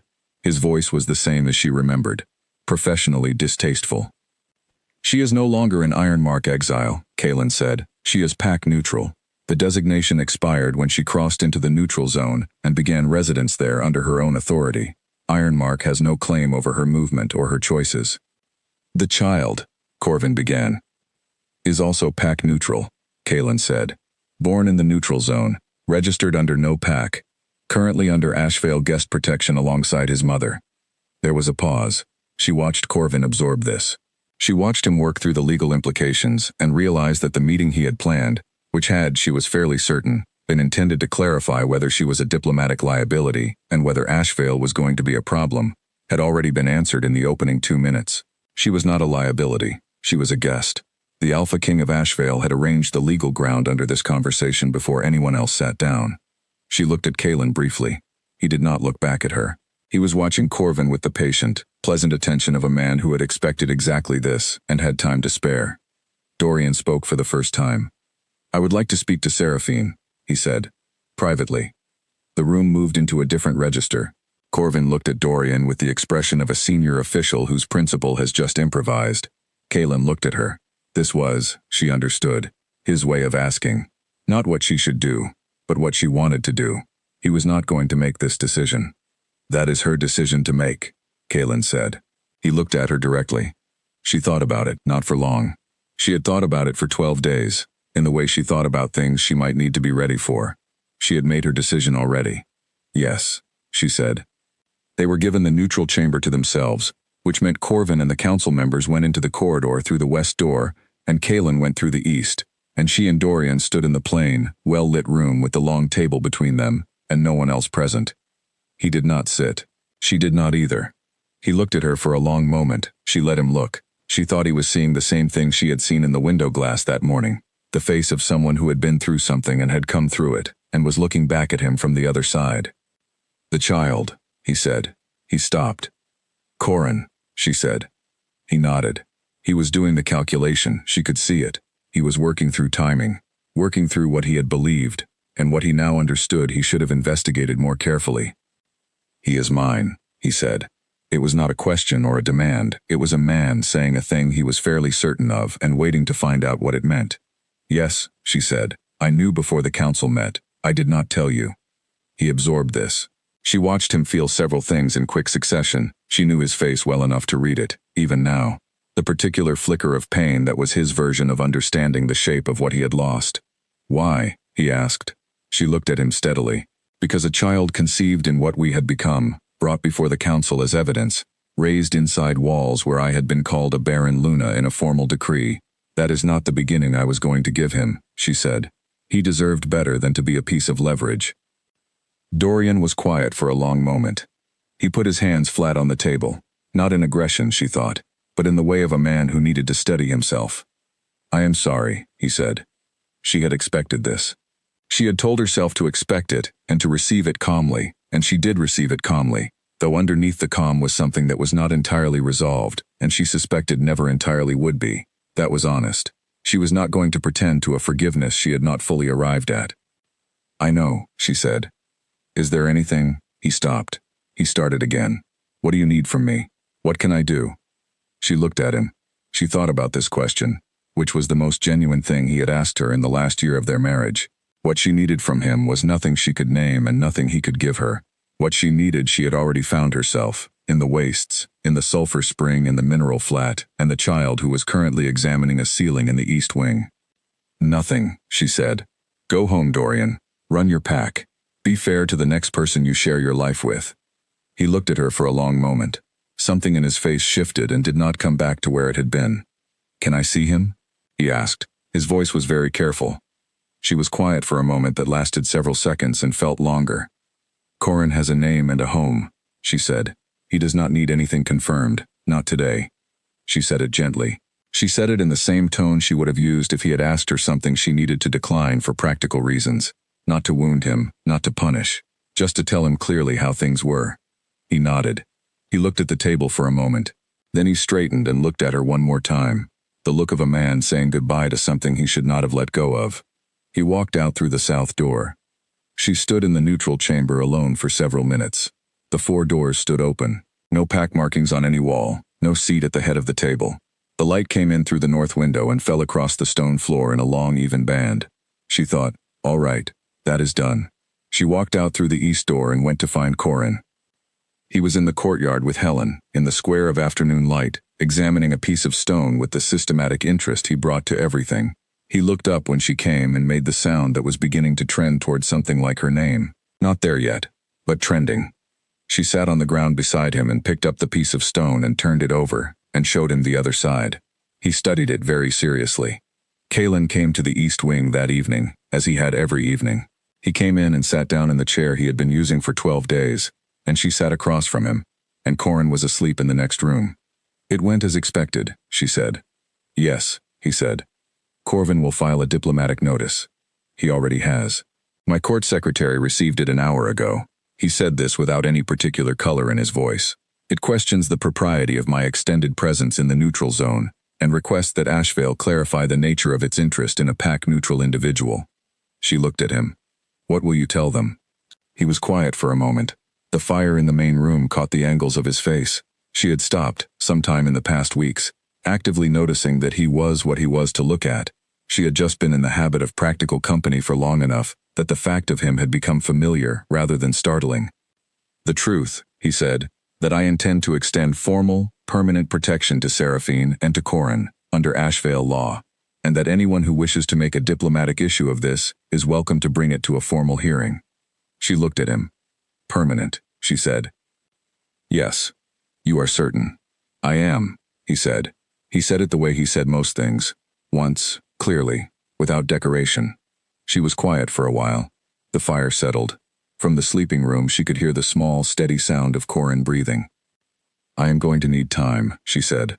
I know, he said. I cannot promise you anything about what I feel or what may happen. I am not asking you to, he said. I am telling you what I intend, not what I require. She looked at him across the fire. She thought about the flat rock in the neutral zone, and the good salt, and the way he had sat on the ground and told her about the water source without framing it as a favor. She thought about 4 hours of labor and a man who had known exactly when to speak and when not to. She thought about a child who was asleep 12 feet away, with a name that meant something that had survived the crossing. She was not going to promise things she could not promise, but she was going to be honest. I am glad you came to the Wastes, she said. He looked at her. His expression was the open, slightly startled look she had seen the night Corin was born, the look of a man encountering something he did not know how to categorize but had decided to receive without defense. So am I, he said. They sat by the fire until it burned low, and the night was quiet around the east wing of the Ashvale Palace, and in the sleeping room Corin made the sound that was beginning to trend toward her name, and she went to him. The diplomatic notice from Ironmark took 3 weeks to become a formal complaint, and another 2 to be dismissed. Seraphine read the dismissal document. Kaelin left it on the table in the main room without comment, which was how he communicated things he thought she should know about without making a presentation of them, and she read it twice and then put it down and went to the courtyard, where Corin was learning to sit up on his own with the focused, furious determination of a person who has identified a goal and is prepared to sustain significant inconvenience in pursuit of it. She sat on the stone bench and watched him. He sat, he tipped, he tried again, he tipped again. He made a sound of deep displeasure. I know, she said, it takes time. He looked at her with the expression that was becoming his characteristic face for obstacles. Not discouragement, she was relieved to note, but assessment. He was looking at the problem of sitting up the way she looked at problems, from the outside in, trying to understand the geometry before trying again. He tried again. He sat. She smiled. She could not help it. It came out of her the way laughter had come out of her that first morning in the shelter, without warning, warm and real and larger than she expected. He looked at her with considerable satisfaction. In the weeks that followed the dismissal, a different quality settled over the East Wing. Not relief, exactly. Relief implied that tension had been present, and the tension had always been at such a manageable distance that she had not felt it as pressure. It was more like the atmosphere after a decision has been made, and the energy that had been going into the decision is now available for other things. She began to spend mornings in the palace's medicinal herb stores, which were well supplied but badly organized. The head of the Ashvale healers, a tall, thin man named Ellis who had the manner of someone chronically overextended, found her there on the second morning, and stood in the doorway with an expression of cautious hope. You know what you are looking at, he said. I know some of it, she said. Where do you keep the catalogs? They spent the morning working through the organizational system, which was a system only by courtesy. Ellis had been trained by a predecessor who had organized by intuition rather than principle, and 3 subsequent reorganizations had layered on top of each other without anyone fully committing to any of them. She identified the problems quickly.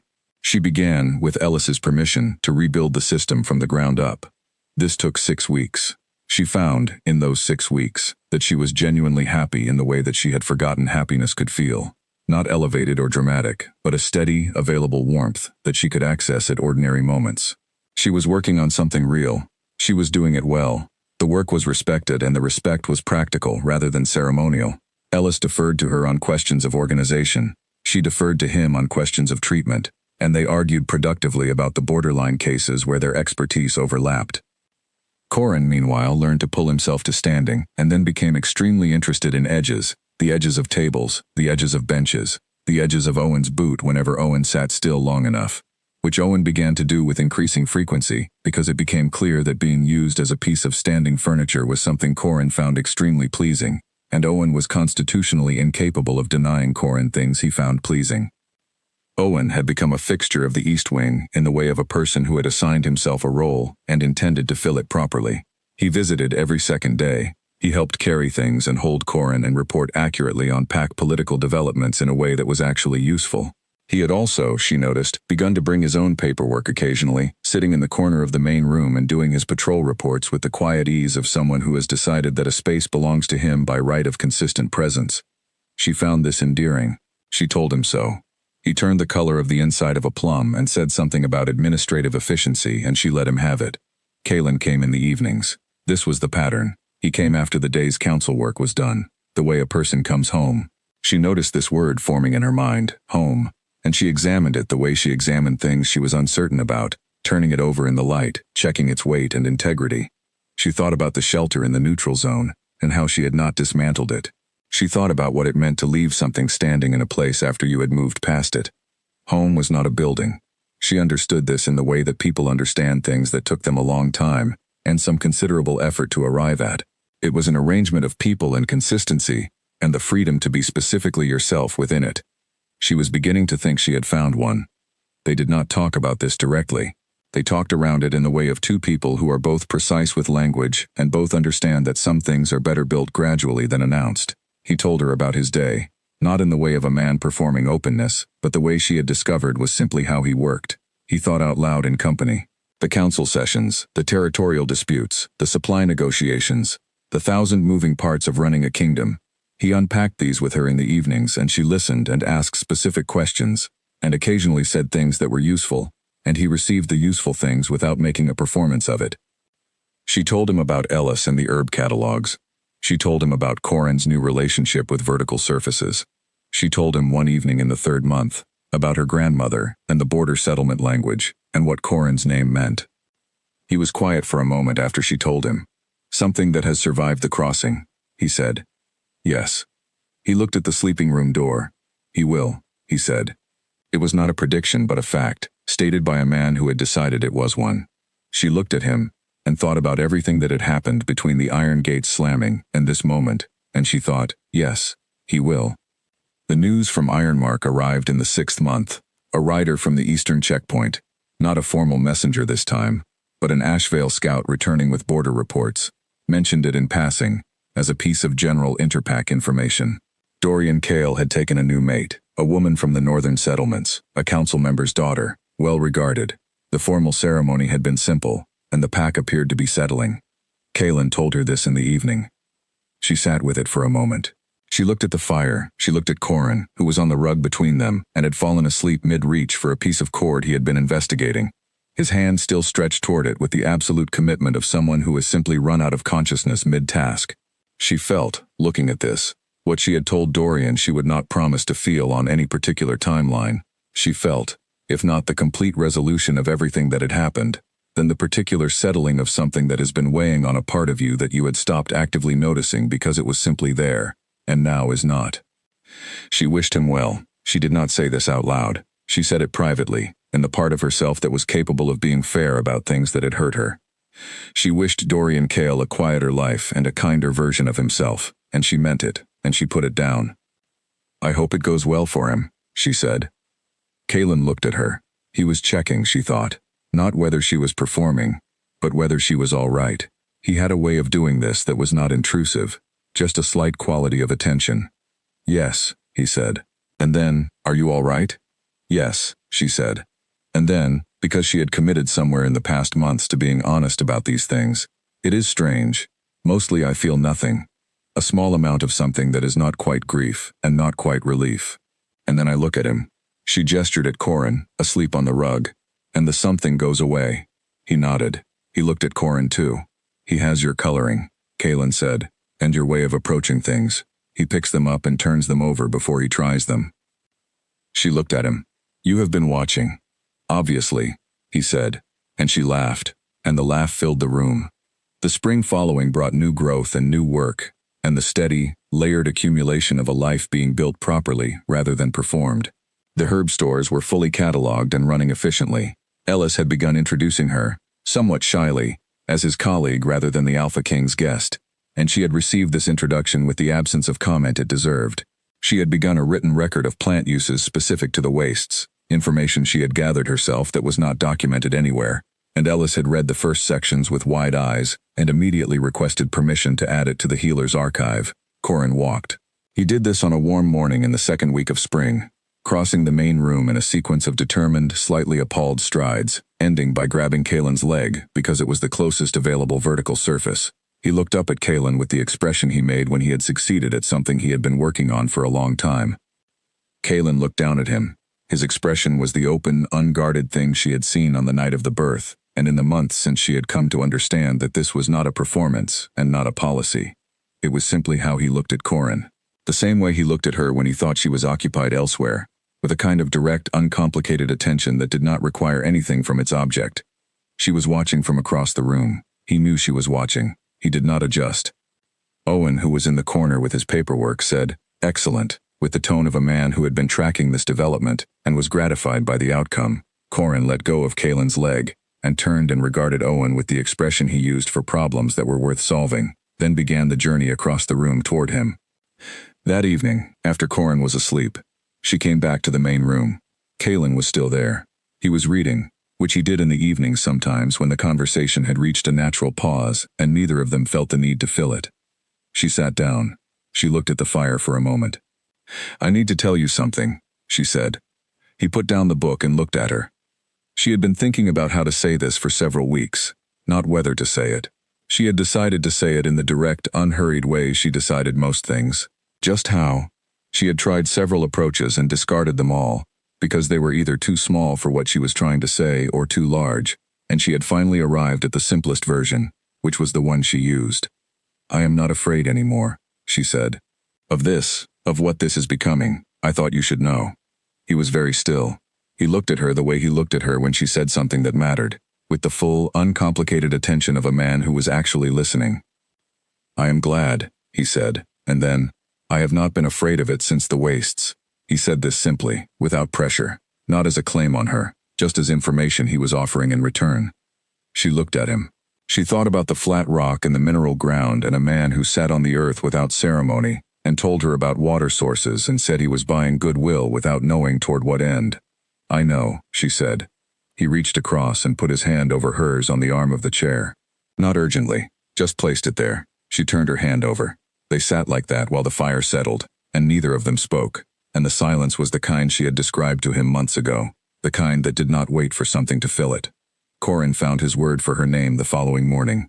He stood at the edge of his blanket and said it, not perfectly, but clearly enough that there was no mistaking it. She heard it from the doorway and her throat tightened in a way that surprised her, because she was not a person who cried easily, and she had not expected this specific morning to be the morning.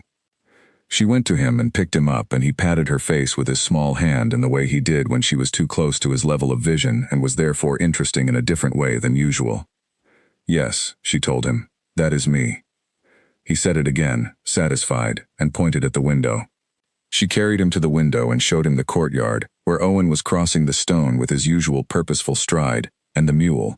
She had brought the mule from the wastes, where it had spent the night in the Ashvale stables without apparent distress, was standing in its corner of the yard, being unbothered by everything. Kaelin came up behind her. He stood close enough that she could feel the warmth of him, and he looked over her shoulder at the courtyard and at Owen and at the mule. "Good morning," he said. "Good morning," she said. Corin pointed at the mule and said something that was not yet a word, but sounded like an aspiration toward one. Outside the window, the courtyard was full of spring light.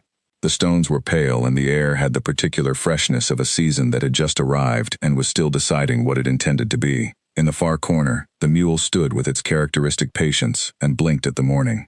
She had not gone back to the wastes. She did not need to. But some mornings when the wind came from the east, she left the window open, and the air that came in carried a faint mineral edge, the ghost of that flat and honest landscape, and she breathed it in and thought, I remember who I am." She always did. The formal hearings about Corin's status began in early summer, which was perhaps 2 months later than Seraphine had anticipated and 4 months earlier than Kaelin had hoped. The request came from the Interpack Council. A body that existed to arbitrate disputes between packs, rarely asked for, rarely welcomed. It was Elder Corvin's doing, and everyone in the Ashvale court seemed to know this and have feelings about it that they expressed very carefully in her presence. She appreciated the carefulness. She did not need anyone to protect her from the knowledge of what was happening.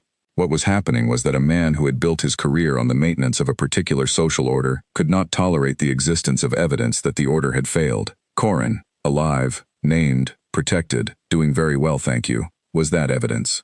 She asked Kaelin about the hearing on the evening the notice arrived.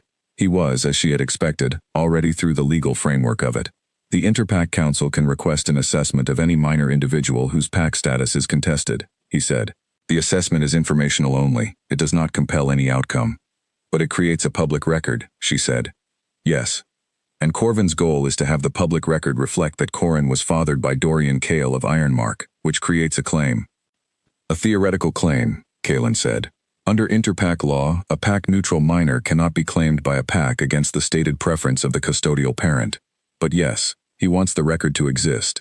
He believes that a record, established now, gives him leverage later. She thought about this. She thought about Elder Corvin, who had spent 30 years building the Ironmark social architecture one careful precedent at a time. She thought about the way he had used Barren Luna twice in the decree, deliberately, she was certain of it now, to establish a particular framing in the formal record. He worked through records and precedents and the slow accumulation of documentation. It was, she had to concede, effective. He is not wrong that it gives him leverage, she said. No, Kaelin agreed. But leverage depends on the situation in which it is applied. A record is only useful if the circumstances that surround it are favorable. She looked at him. He met her eyes with the steady attention she had come to rely on. You are going to change the circumstances, she said. We are going to change the circumstances, he said. It was the first time he had put it that way. We. She sat with this for a moment. What does that mean, specifically? She asked. He was quiet for a moment, not reluctant, thinking carefully, in the way he thought carefully about things that required precise language. Ashvale law allows for a minor individual under royal protection to be formally welcomed into the pack line, he said. Not as heir, that is a separate process with its own requirements. As a member of the royal pack, it is a public acknowledgement with legal weight. It establishes Ashvale as Corrin's primary affiliation in the public record. She understood what he was saying.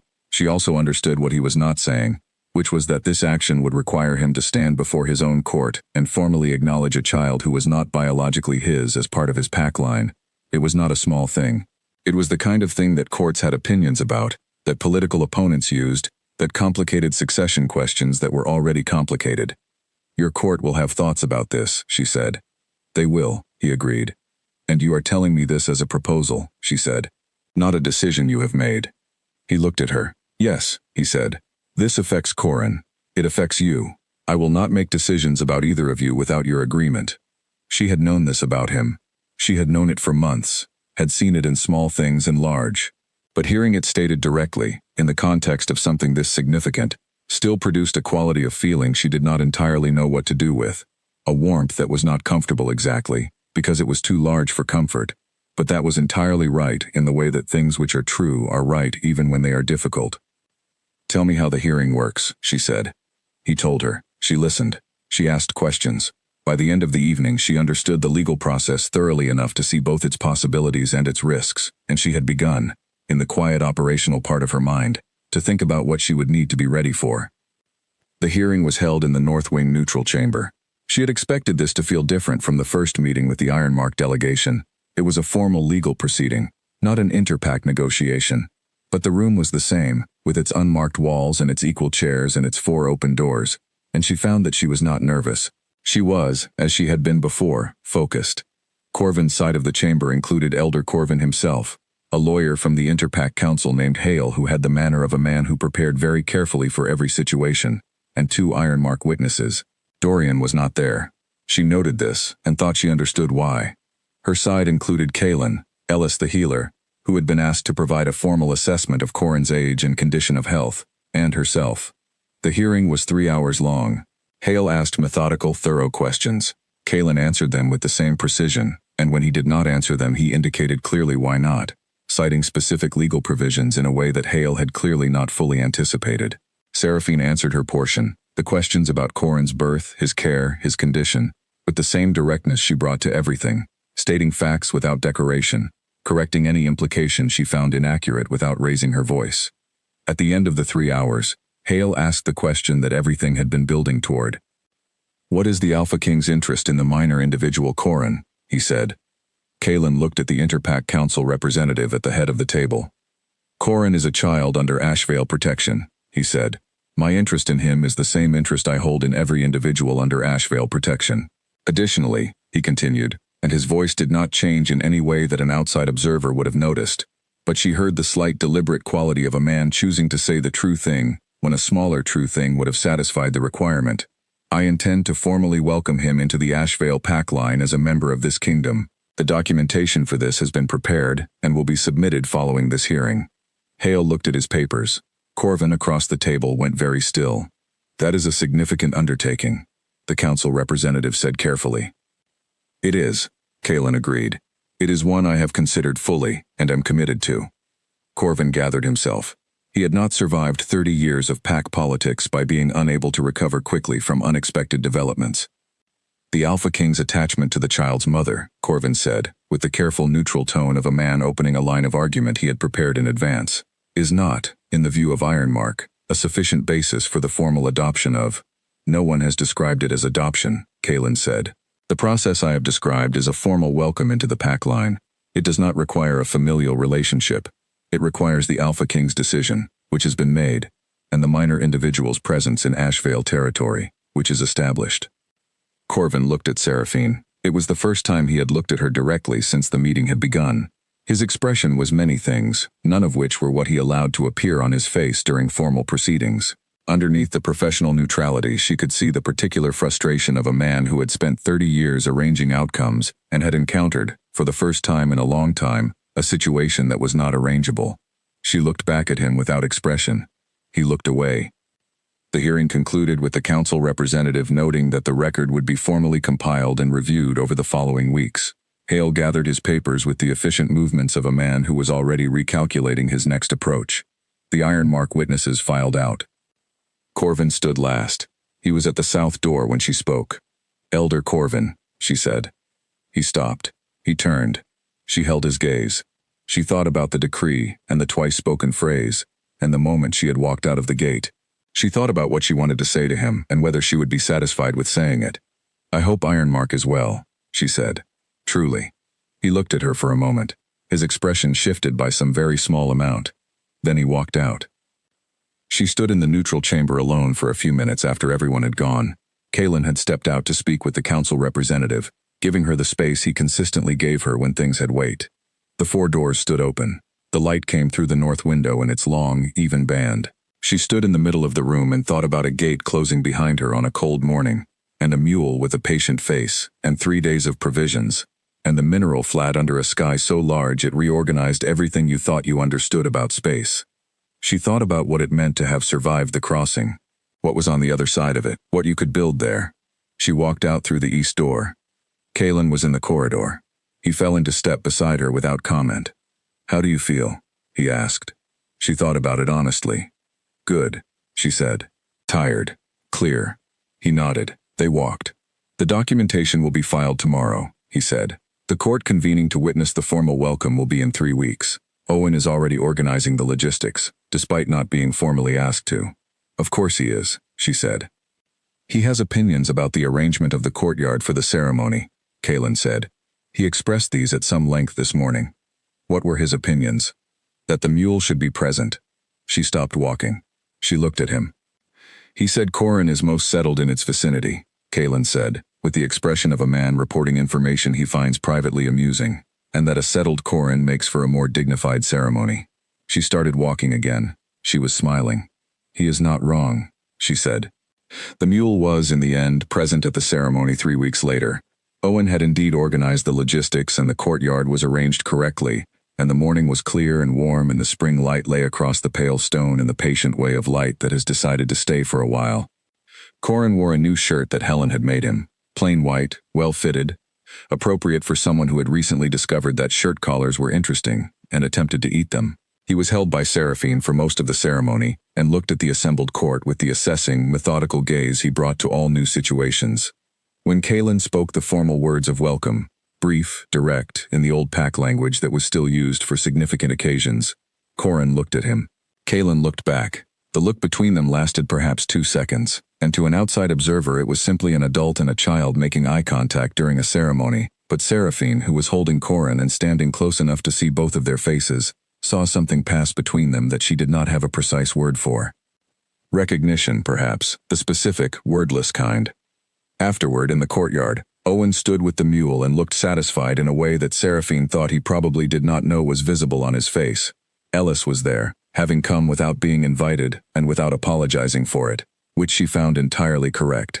Several members of the court who had been formally cautious about her presence for the past months came and spoke to her with a directness they had not managed before, and she received them with the ease of someone who has been specifically herself in difficult circumstances for long enough that specificity has become comfortable. She stood in the courtyard in the spring light with Corin on her hip and her mother's chain around her neck and looked at the people who had become, without a formal announcement or a ceremony of her own, the landscape of her days. Owen, Ellis, Helen, Kalen, across the courtyard, finishing a conversation with 2 council members who had been skeptical and were now slightly less so. He looked up and found her eyes. He was too far away for conversation. He simply looked at her for a moment. With the full, direct attention that was how he looked at things he had decided were his to care about. She looked back. The mule stood in its corner of the courtyard and was unbothered by everything. Some things were consistent that way. She thought, I came through. She thought, and there is this. Corin pulled at her mother's chain and made the sound that was not yet a full sentence but was absolutely an opinion about the afternoon, and she put her cheek against his head and breathed in, and the air smelled of spring and warm stone, and somewhere underneath it, if she was paying attention, the faint mineral edge of a flat and honest landscape she had known when she needed it most. She did not go back to the wastes. She had built something on the other side of them that was sturdier and warmer and held more people than a stone shelter in the neutral zone. But she carried the wastes with her in the way you carry any place that taught you who you are, quietly, in the way you breathe, in the steady knowledge of your own capacity that does not need to be demonstrated to anyone because it is simply there, as fixed and available as water from deep in the ground. The afternoon settled around her. The court moved and talked. Corin fell asleep against her shoulder with the total, committed sleep of a child who has decided the world is safe enough to let go of for a while. She kept her feet on the ground and her face in the sun, and she let the moment be exactly what it was. It was enough. It was more than enough. It was the kind of life that does not announce itself but simply unfolds, morning by morning, and reveals itself over time to be everything that matters. She had survived the crossing. She had found the ground on the other side. She was staying. The Ashvale court had opinions. It expressed them in the careful, layered way of a court that understood that the Alpha King was not a man who welcomed opinions about his personal life, but also understood that silence was not the same as approval, and a court that said nothing was a court that accumulated pressure rather than releasing it. She learned this from Helen, who was the most reliable source of information about what was actually happening in the palace at any given time. Helen came to the East Wing every morning with practical information. What was needed, what had arrived, what Corin had done during the brief hour she had taken him to the kitchen gardens while Seraphine was with Ellis, and occasionally, alongside the practical information, observations about the palace that were offered without editorial comment, but were very precisely selected. The council had a long session yesterday, Helen said one morning, setting out the day's linens with the efficiency of someone who did not waste movement. The Lord Administrator Felton was absent from the evening meal. Seraphine looked at her. Lord Administrator Felton, she said, is the member of the council most likely to express concerns about the formal welcome. He has a great deal of regard for procedural tradition, Helen agreed, folding a corner with precision. And when he is absent from the evening meal, it means he is either unwell or in a meeting that extended past mealtime. His health is excellent, Helen said. Seraphine thought about this. Who was he meeting with? The Alpha King, Helen said, and smoothed the last fold, and left. She sat with this information and thought about Kalen having extended discussions with the member of his council most likely to challenge the Corin decision, and she thought about what she should do with the knowledge that these conversations were happening. She decided to ask him about it directly, which was what she did with most things. That evening, when he came to the East Wing, she waited until they were settled and Corin was occupied with a wooden ring he had identified as the most interesting object in the room, and she said, "What did Felton want?" He looked at her without surprise. He had, she thought, probably known she would find out. He had possibly counted on it. He expressed concerns about the precedent set by the welcome ceremony. Kalen said.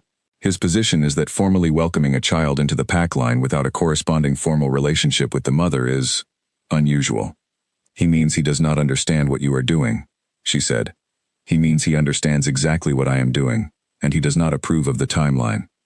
She was quiet.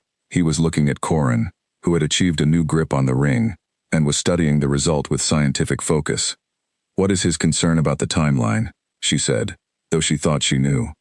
He believes the situation should be clarified, Kalen said. He has a point, from an administrative standpoint. A permanent guest under royal protection, formal welcome of the guest child, extended daily contact. He is not wrong that it creates a situation that is easier for the court to understand with a clear formal structure. She looked at him. He was still looking at Corin. Kalen, she said. He looked at her. Are you telling me what Felton said? She said. Or are you telling me something you have been trying to find the correct moment to say? He was quiet for a moment. Then, both probably. She felt something move through her. Not nervousness, something larger and quieter than that. Then say it, she said. He looked at her directly. This was, she thought, the look she had seen from the beginning. The one she had come to understand was not performed, not strategic, just him, honest to the point of plainness. I would like you to stay, he said, not as a guest, not as someone under protection. I would like you to be here as someone who belongs here. Formally, if that is what you want, when you want it, or not formally, if you do not, but here, he paused. I am aware of the timing. I am aware that this is a complicated thing to say after everything you have been through. I am saying it anyway because I have found that not saying things I mean creates problems I would rather not have. She looked at him for a long moment. You have been practicing that, she said. I have, he said, without embarrassment. She found this so entirely him that the something inside her, the thing that had been large and quiet, went warm. She had told him months ago that she needed time. She had meant it when she said it. She had also, over the months of the herb catalogs and the winter preparations and the neutral chamber and the long evenings by the fire, arrived somewhere she had not planned to arrive but found she was glad to be. She had arrived at a place where she did not feel the particular weight of someone who is waiting to feel safe, the weight of someone managing their own hope very carefully, not trusting the ground under their feet. She was not managing her hope. She had stopped, without noticing the exact moment of it, managing her hope. I know, she said. I have been here for a while. He looked at her. I mean that I already feel that I belong here, she said. I have for some time. I was waiting to be certain it would last. And, he said. I am certain, she said. The fire cracked. Corin, on the rug between them, made a sound of profound satisfaction about the ring, and then looked up at both of them in quick succession, as though checking that the world was correctly arranged. Good, Kalen said. They looked at each other in the uncomplicated way of people who have said the true things and do not need to ornament them. She thought about Felton's concerns and the council's opinions, and the formal structures that would need to be arranged, and she thought about how little any of that moved her, because the true things were already said. What does Felton need from you? She asked. A meeting, he said, in which I tell him clearly what the situation is and what the timeline is.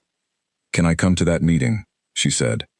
He looked at her, the very slight movement at the corner of his mouth. I had assumed you would, he said. She had never been to a formal council meeting before.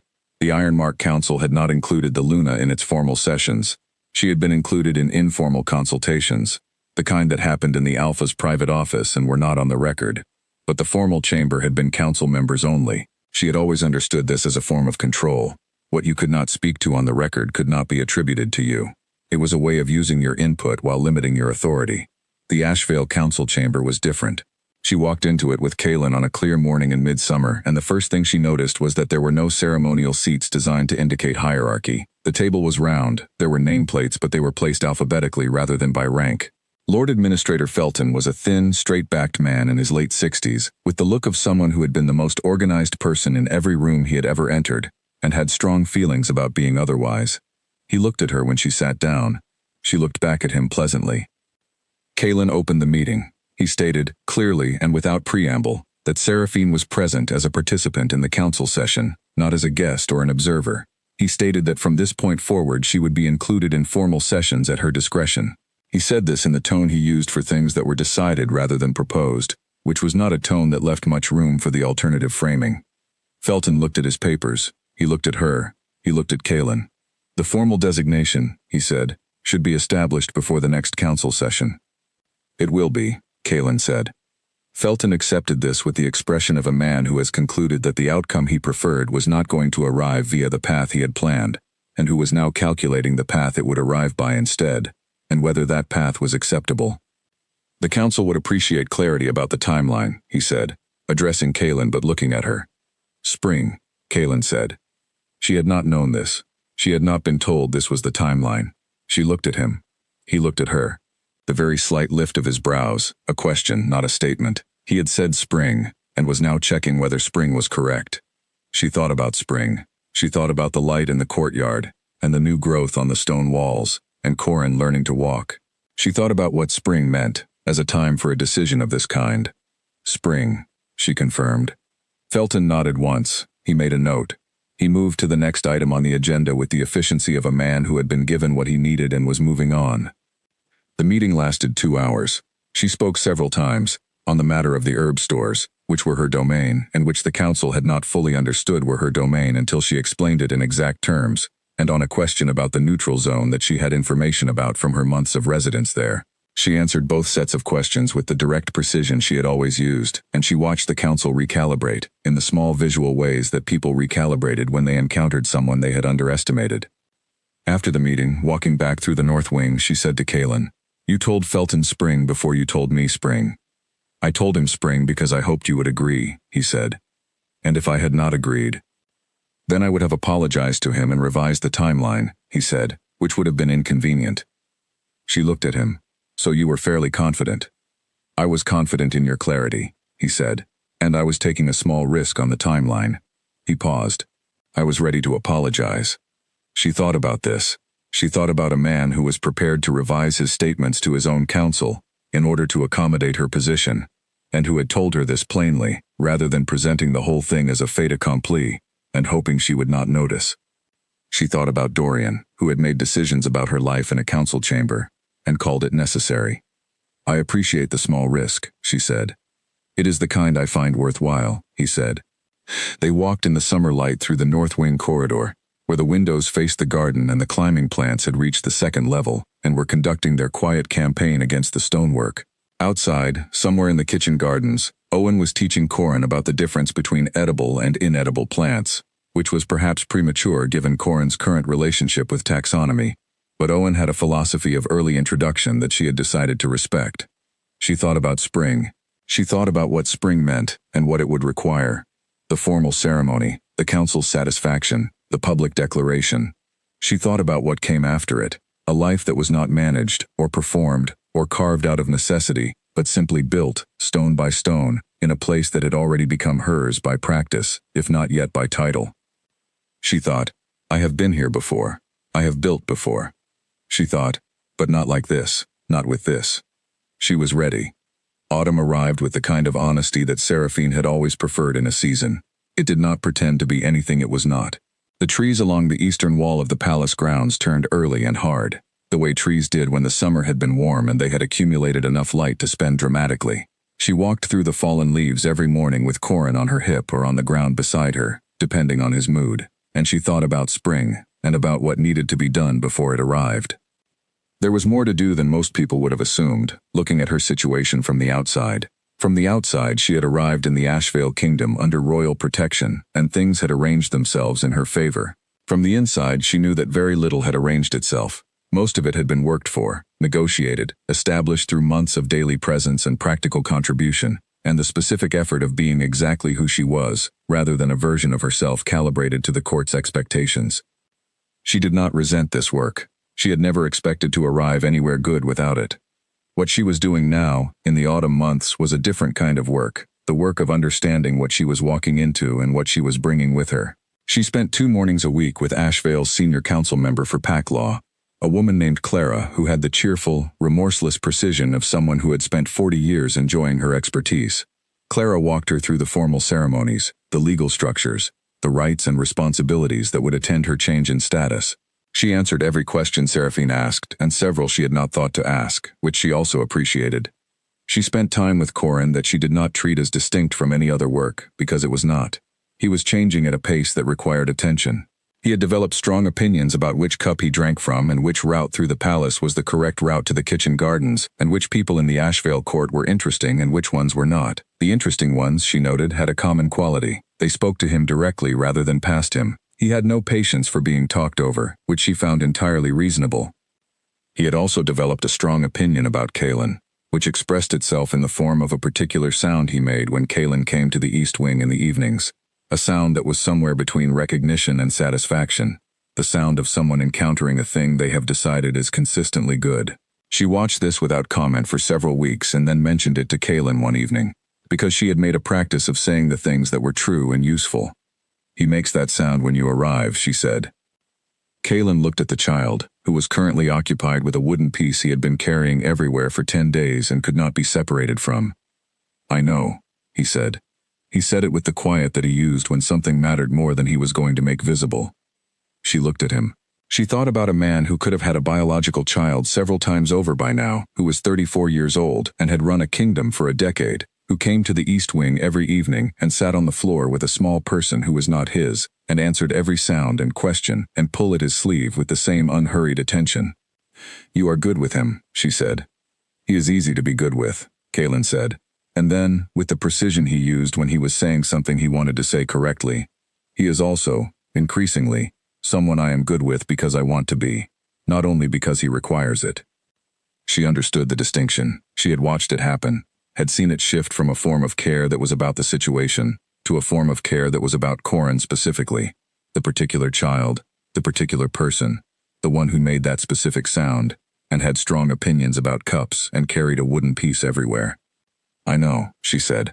They were quiet together in the way they were often quiet, not from lack of things to say but from having said enough for the moment, and from the ease of sitting in the same space without requiring it to be anything more than what it was. Corin fell asleep between them on the rug, the wooden piece tucked under one arm, and she looked at him and thought about the morning in the Wastes when she had told him he would be inconvenient for everyone involved. She had been right. He had been inconvenient. He had been the kind of inconvenience that changed the shape of everything around it. He had been the reason she had left Ironmark with what she needed, rather than waiting for permission. He had been the reason Owen had not filed his report for a week, and the reason Kaelin had come to the Wastes himself, and the reason she was sitting in the East Wing of the Ashvale Palace in the autumn light, with a future that she would not have been able to imagine 12 months ago. She was grateful for him in a way that included gratitude for what he had cost her, which she understood was a complicated kind of gratitude but which felt honest. The autumn brought a visitor she had not expected. His name was Walter Crane, Owen's older brother, a senior pack officer with a different posting, who came to the palace on official business and stayed 3 days. He was nothing like Owen, louder, more comfortable in social situations, with the easy authority of someone who had been the senior person in most rooms he had entered for 15 years. He came to the East Wing because Owen brought him, and because Owen had apparently described Seraphine in terms that made his brother curious. Walter Crane sat in the main room and looked around at the herb bundles drying in the window and the organized workroom visible through the open door and the child on the rug who was doing something complicated with the wooden piece. And he said, "Owen said you built a shelter in the Wastes from flat rock." "Among other things," she said. "He also said you declined shelter from the Alpha King 3 times before accepting it." She looked at Owen, who was looking at the ceiling. "I negotiated terms," she said. "I did not decline indefinitely." Walter looked at her with the evaluating look of a senior officer who was used to assessing people quickly and accurately. "He has talked about you more in the past 8 months than he has talked about anything for the previous 5 years combined," he said. She looked at Owen again. Owen was now very interested in the window. "I hope the content was suitable," she said. "It was accurate," Walter said. "That is rarer." She found, over the 3 days of his visit, that she liked him, which was not something she had expected to feel about someone who arrived without an appointment. He was direct in the way that people with genuine competence were often direct, without the performance of directness that people used when they wanted you to be impressed by their willingness to say uncomfortable things. He talked to her about pack politics in the Eastern Territories with the same frank intelligence she had come to expect from Owen, amplified by 15 more years of experience. He talked to Corin, when the child decided to investigate him, with the matter-of-fact directness, that Corin had identified as the mark of an interesting person. On his last evening, sitting in the main room after Corin was asleep, Walter looked at Kaelin with the expression of a man who has decided to say something and has allocated time for it. "He is a different man," Walter said, tilting his head toward the East Wing's general direction. Kaelin had gone to the council library an hour earlier. From 5 years ago. From before. She was quiet, waiting. "He ran the kingdom alone after his father died," Walter said. "Not alone. He had the council, the officers, but alone in the sense of not having anyone whose judgment he fully trusted. He did not complain about this. I do not think he entirely recognized it as a condition that could change." He looked at her. He recognized it when it changed. She sat with this for a moment. "When did you notice it change?" she said. "When Owen filed the report about the woman in the neutral zone who had told him to leave in such a way that he felt it would be impolite to stay," Walter said, with a straight face that contained a significant amount of affection for his younger brother. "The Alpha King read that report 3 times. She looked at the fire. "I did not tell Owen to leave," she said. "I simply asked him what he was doing." "Yes," Walter said. "He apparently found this remarkable." She was quiet. She thought about Owen at 19 in the shadow of the rock formation, startled, recalibrating. She thought about the report that had been incomplete and what it had set in motion. "He is a good person," she said. "He learned from you," Walter said simply. He would say this himself, but he would also turn the color of a winter rose while saying it, so I am saying it on his behalf. She laughed. It came out warm and real, and Walter smiled, not the performance of a senior officer being charming, but the genuine ease of a man who likes the sound of other people laughing. Kaelin returned from the library. He came into the main room and found them talking and sat down without interrupting, picking up the thread of the conversation with the intuitive ease he brought to social situations he had not been present for. Walter looked at him. Kaelin looked at Walter. Something passed between them that was the shorthand of people who have known each other long enough to communicate in shorthand. Walter stood to leave. "Spring," he said to Kaelin. "Spring," Kaelin agreed. "Good," Walter said. He said it the way Owen said things when he had concluded they were correct. She had decided this was a family characteristic. He nodded to her in a way that meant more than a nod usually meant, and left. Kaelin looked at her. "He approved," he said. Not with the relief of someone who needed it, but with the warmth of someone for whom it mattered, in a human rather than a strategic way. "So I gathered," she said. He was somewhat more subtle about expressing it than I might have expected. Walter is extremely subtle by the standards of people who never use a quiet voice when a loud one is available, Kaelin said. She laughed. She kept laughing, and he watched her laugh. And the east wing was warm and the fire was steady, and the autumn pressed against the windows with all its honest, brilliant color. The months between autumn and spring had their own texture. They were not months of waiting. She had never been good at waiting and had organized her life to avoid it where possible. They were months of building. She added 2 new sections to Ellis's archive. She began teaching, informally at first and then in a more organized way, some of the younger healers who wanted to learn the plant identification work she had developed. She redesigned a section of the kitchen gardens to include the wastes plants she had documented, which required some negotiation with the head gardener, a stubborn man named Philip who had strong feelings about unfamiliar species in his domain. She made her case clearly and factually, and Philip came around by the 2nd week, which she considered a reasonable timeline for a man with strong feelings. Corin began constructing sentences. They were short and declarative. He had inherited her economy with words, or had developed it in parallel, and did not use 3 words when one would do. He pointed at things and named them. He pointed at Kaelin and said his name with the same decisive certainty he used for everything else, as though Kaelin were a fact of the world equivalent to the cup and the wooden piece and the mule in the courtyard. She watched Kaelin's face when this happened. She saw the open, unguarded thing, the look that was not performed. She thought, yes, spring is right. She thought, I know where I am. She was home, and the word was not complicated anymore, and the ground under her feet was solid and real and hers. The winter passed in warmth and work, and the season that followed it arrived. The spring ceremony was planned in the way that Kaelin planned things, without excess, with precision, with a clear sense of what it was for and therefore what it did not need to be. There would be no spectacle. She had told him this and he had agreed before she finished the sentence, which meant he had already decided the same thing. What they were doing was not a performance for the court or a message to other packs or a demonstration of political stability, though it would be read as all of these things because that was how courts read everything. What they were doing was a true thing, stated publicly, in the specific formal way that Wolfkind had always stated true things, aloud, in front of witnesses, with full knowledge that the saying of it changes the shape of what comes after. Clara had explained the ceremony in its full legal and customary complexity over the course of several weeks, and Seraphine had asked every question she had until she had no more questions. The ceremony itself was not long. The declarations were specific and bilateral. Both parties stated what they were committing to, in their own words, inside a formal structure that provided the minimum necessary framework without crowding out the actual meaning. The council would witness, the pack would witness, the record would be set. She wrote her portion of the declaration herself. She wrote several versions over the course of a week and read each one with the critical attention she had always brought to written work, and each time identified what was not quite right about it. Too formal here, not precise enough there. One version that was almost right but contained a phrase she had heard elsewhere and did not want in something that was supposed to be hers. She kept writing until she had a version that said exactly what she meant and nothing additional, and she put that version in the workroom under a piece of flat stone and did not look at it again until the morning of the ceremony. Kalen told her what he was going to say, which was not a common thing.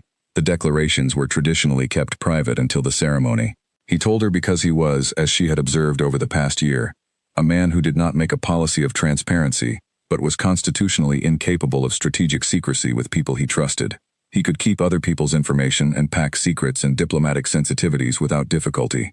His own feelings were harder. She listened to his declaration. It was precise and unadorned and entirely him. She told him it was good. He looked relieved in the particular, slightly surprised way of a man who does not often need reassurance, and is therefore caught off guard by wanting it. The morning of the ceremony was clear. She had not asked for clear weather. She was a practical person and did not petition the sky for its cooperation, but the sky cooperated anyway, which she accepted as information neutral. She dressed without Helen's help, which Helen accepted without comment because she understood by now how Seraphine moved through significant moments. She put on the dress she had chosen, plain, well-made, in a deep green, that she liked not for ceremony reasons but because she liked the color, and saw no reason to wear something she liked less on a day she would remember. She put on her mother's chain. She looked at herself in the window glass. She looked exactly like herself. She had stopped being surprised by this. Corin was in the main room with Owen, who had been detailed to manage the child's presence during the ceremony, with the seriousness he brought to all assignments. Corin was wearing his good shirt and had opinions about it. Owen was managing these opinions with the competence of a person who had been managing Corin's opinions for 8 months and had developed techniques. She stopped in the doorway and looked at them both. Owen looked up. His face did something it did sometimes, a warmth that appeared and was not quite put away before she saw it. "Ready?" he said. "Yes," she said. Corin said her name, his version of it, with the declarative satisfaction of someone stating a fact. "That is correct," she said. "Come here." She picked him up. He was heavier than he had been 8 months ago, which was correct, and he was interested in everything, in a way that made him an animate, warm, mobile source of opinions. She held him, and he looked at the silver chain and touched it with one finger, carefully. "We will be going somewhere now," she told him. "There will be people." He considered this with the expression he used for new information, not alarmed, assessing. "Kalen," he said. "Yes," she said. "He will be there." He accepted this. She put him down, and he stood beside her, and she took his hand, and they walked to the courtyard. The council was assembled.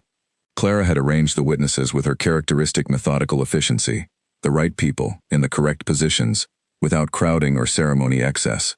There was no decoration that had not been specifically chosen. There were no speeches that were not directly part of the formal structure. The morning light fell across the courtyard in the same patient way it had fallen the morning of Corin's welcome ceremony, because it was spring, and that was what spring morning light did. Kalen was standing at the center of the courtyard. He looked at her when she came through the east wing door. He looked at her with the full, direct, uncomplicated attention that she had first encountered across a fire in the neutral zone, and that had not changed in quality over the months they had spent building toward this morning. She walked across the courtyard. Corin walked beside her, his hand in hers, interested in the stones under his feet. They stood before Clara, who was officiating, and before the witnesses, and before the assembled people of the Ashvale court who were not going to say anything about having been woken early for a ceremony that started at sunrise, because they were sensible enough to understand that the decision about ceremony timing belonged to the Alpha King and his soon-to-be mate, and nobody else. Clara spoke the opening words of the formal structure, precise and traditional. which had been spoken in every formal ceremony of this kind in Ashvale for 300 years. She said what the gathering was for. She invited the declarations. Kalen spoke first. He had a voice that did not need to be raised to be heard. It carried with the even quality of someone who had been speaking in front of assembled groups for a decade and had nothing left to prove about the volume. He said what he had told her he was going to say, in the same words, without change. He said it looking at her. She listened. She had known the words were coming, and she found that knowing them did not diminish them. A true thing, stated by a person who meant it, did not lose significance with repetition. It accumulated it. Then she spoke. She said what she had written in the workroom and kept under a flat stone, in words that were hers and that said exactly what she meant. She said that she came to this not in need or in flight, but in choice, with full knowledge of what she was leaving behind and what she was building toward. She said that she had learned, in the past year and in the difficult years before it, the difference between belonging to a place because there was nowhere else, and belonging to a place because it was where she wanted to be. She said this was the latter. She said she brought herself, her work, her child, her wolf, her capacity for stubbornness in situations that required it, and she brought them fully, without reservation and without condition. She said she intended to stay. She was not looking at anyone specific when she said it. Then she was, because Kalen was looking at her, and she could not look anywhere else without deciding to. Clara concluded the formal structure. The council witnessed. The assembled court witnessed. The record was noted by the court secretary, who was, she observed, writing with the kind of speed that indicated genuine attention rather than perfunctory recording. Kalen looked at her in the morning light with the open, unguarded expression that she had come to understand as the truest thing about his face. Corin, who had been standing patiently between them and examining the courtyard with his systematic gaze, reached up and put one hand in hers and one hand in Kalen's, because he had noticed they were standing close together, and he liked to be included. She looked down at him, then she looked up. Owen, at the edge of the assembly, was looking at the sky in the way of a young man who had feelings he was not going to let anyone see him have. The mule stood in its corner and blinked at nothing. She thought, I said it. I said I would stay and I meant it, and now the saying of it has made it more true than it was before, which is what saying true things does. She thought, this is the kind of morning you carry. In the early afternoon, when the formal reception had concluded and the court had dispersed and Corin was asleep in the east wing, she walked to the north end of the garden where the climbing plants had reached the third level of the wall, and the spring light was warm on the stone. Kalen came and stood beside her. They stood in the same comfortable silence that had always been available to them, the silence that did not wait for anything. Your declaration was well written, he said. Yours was also, she said. He was quiet for a moment. Then, I have been trying to think of what is different today from yesterday, and I keep arriving at the same answer. Which is? Nothing and everything, he said. Which is not very useful as a description. It is accurate, she said. That is more useful than useful. He looked at her. She looked at him. They had been looking at each other, she thought, since the first fire in the neutral zone, and it had never become less straightforward. She put her hand in his, not dramatically, not as a conclusion, just as the natural continuation of being in a place that was hers, beside a person she had chosen. He put his thumb across the back of her hand, which was how he held hands, not gripping, just present, as though physical contact were a form of continuing the conversation.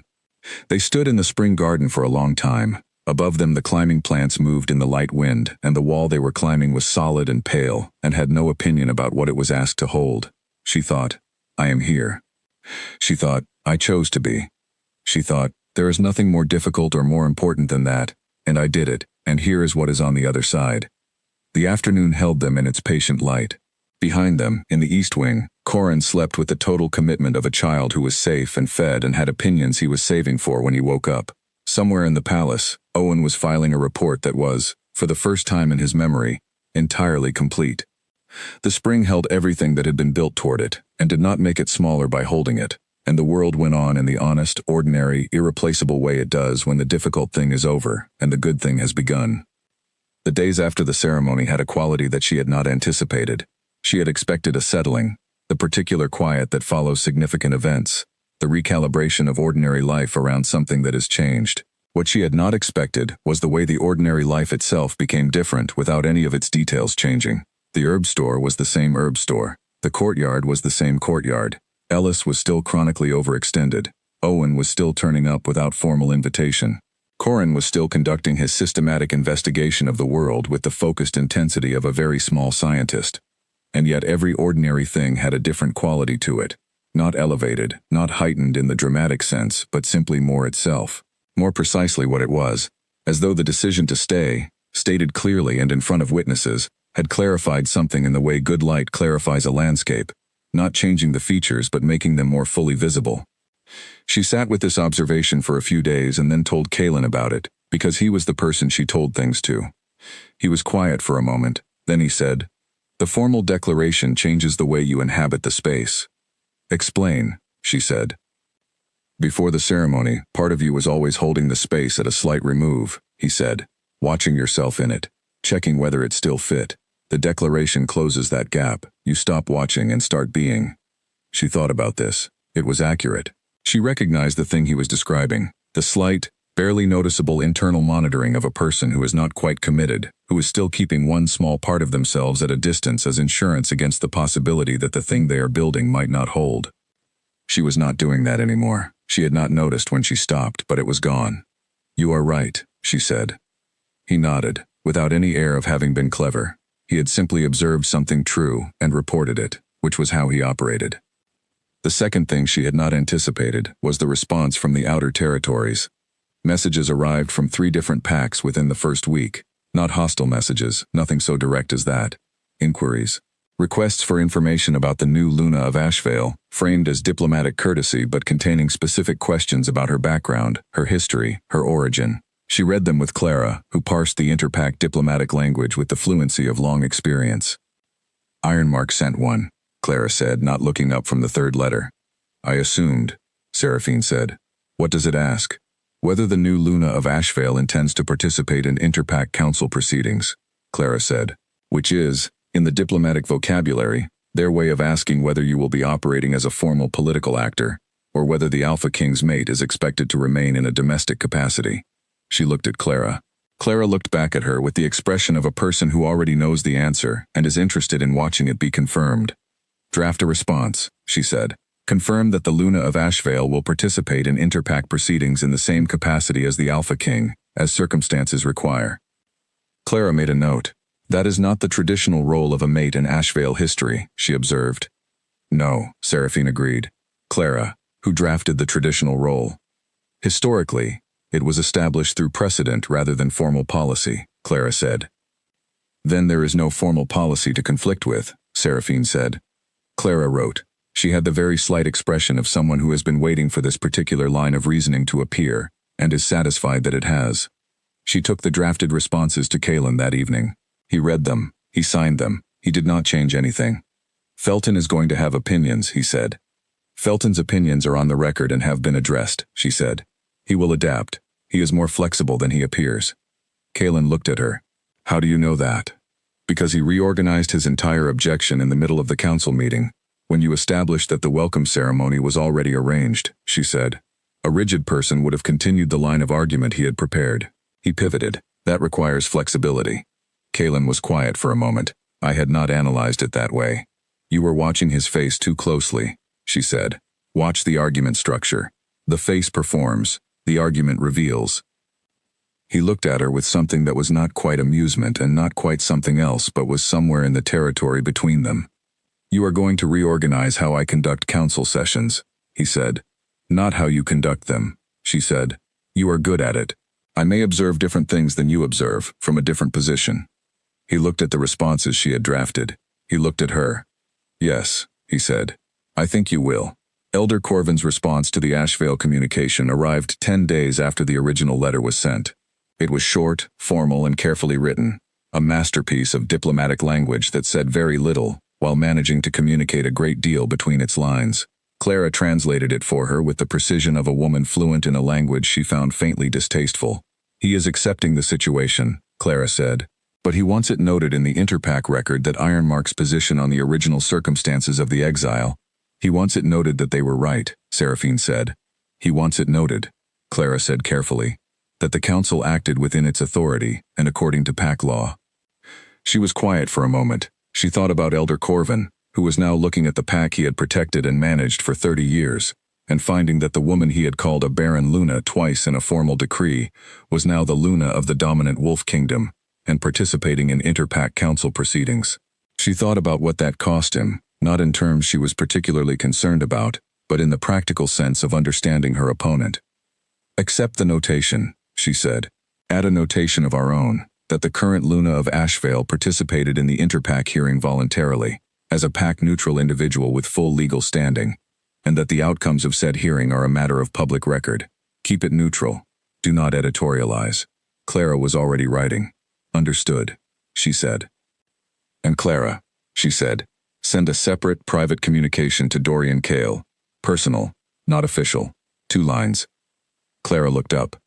"Tell him that Corin is well," she said, "and that she hopes Ironmark is prospering." Clara wrote this down without comment.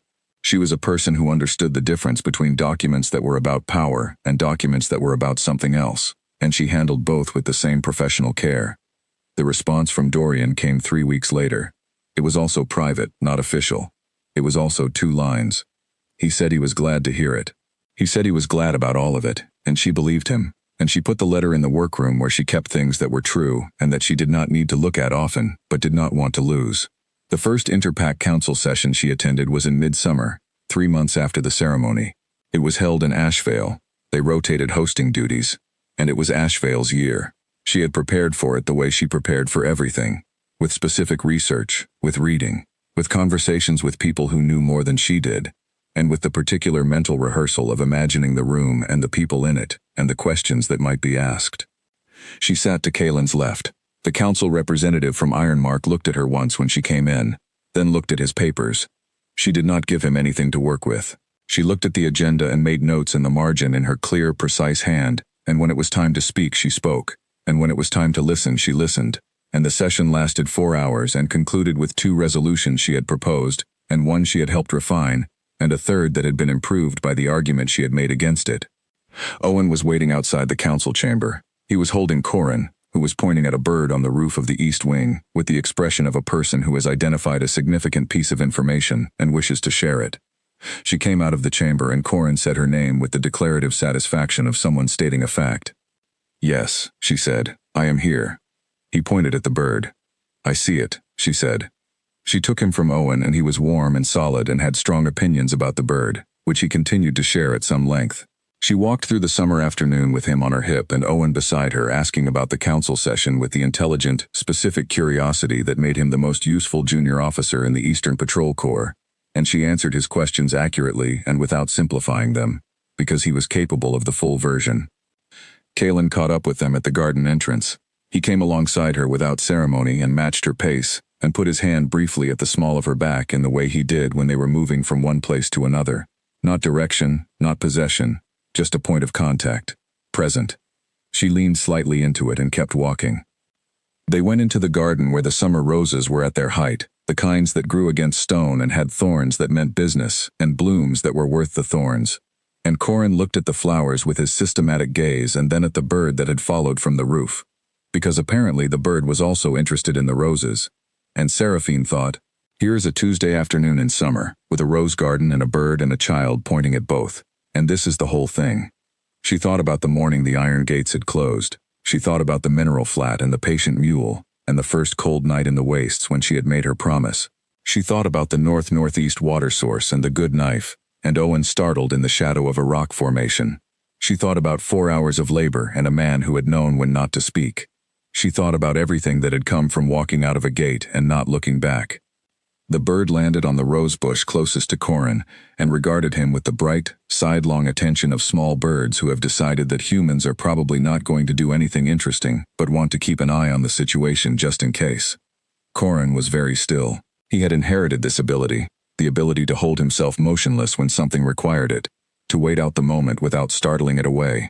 He watched the bird with the focused patience of someone who had been taught, by example if not by instruction, that some things arrived only to those who could wait without fidgeting. The bird stayed on the rose bush for a full minute. Then it flew. Corin watched it go. Then he looked at her, and at Kaelin, and at Owen, and said something in his particular economy of words that meant approximately, "Did you see?" "We saw," she told him. He was satisfied with this. He allowed himself to be set down and went immediately to investigate the rose bushes at ground level, with the focused interest of a person who has completed one line of inquiry and is ready to begin the next.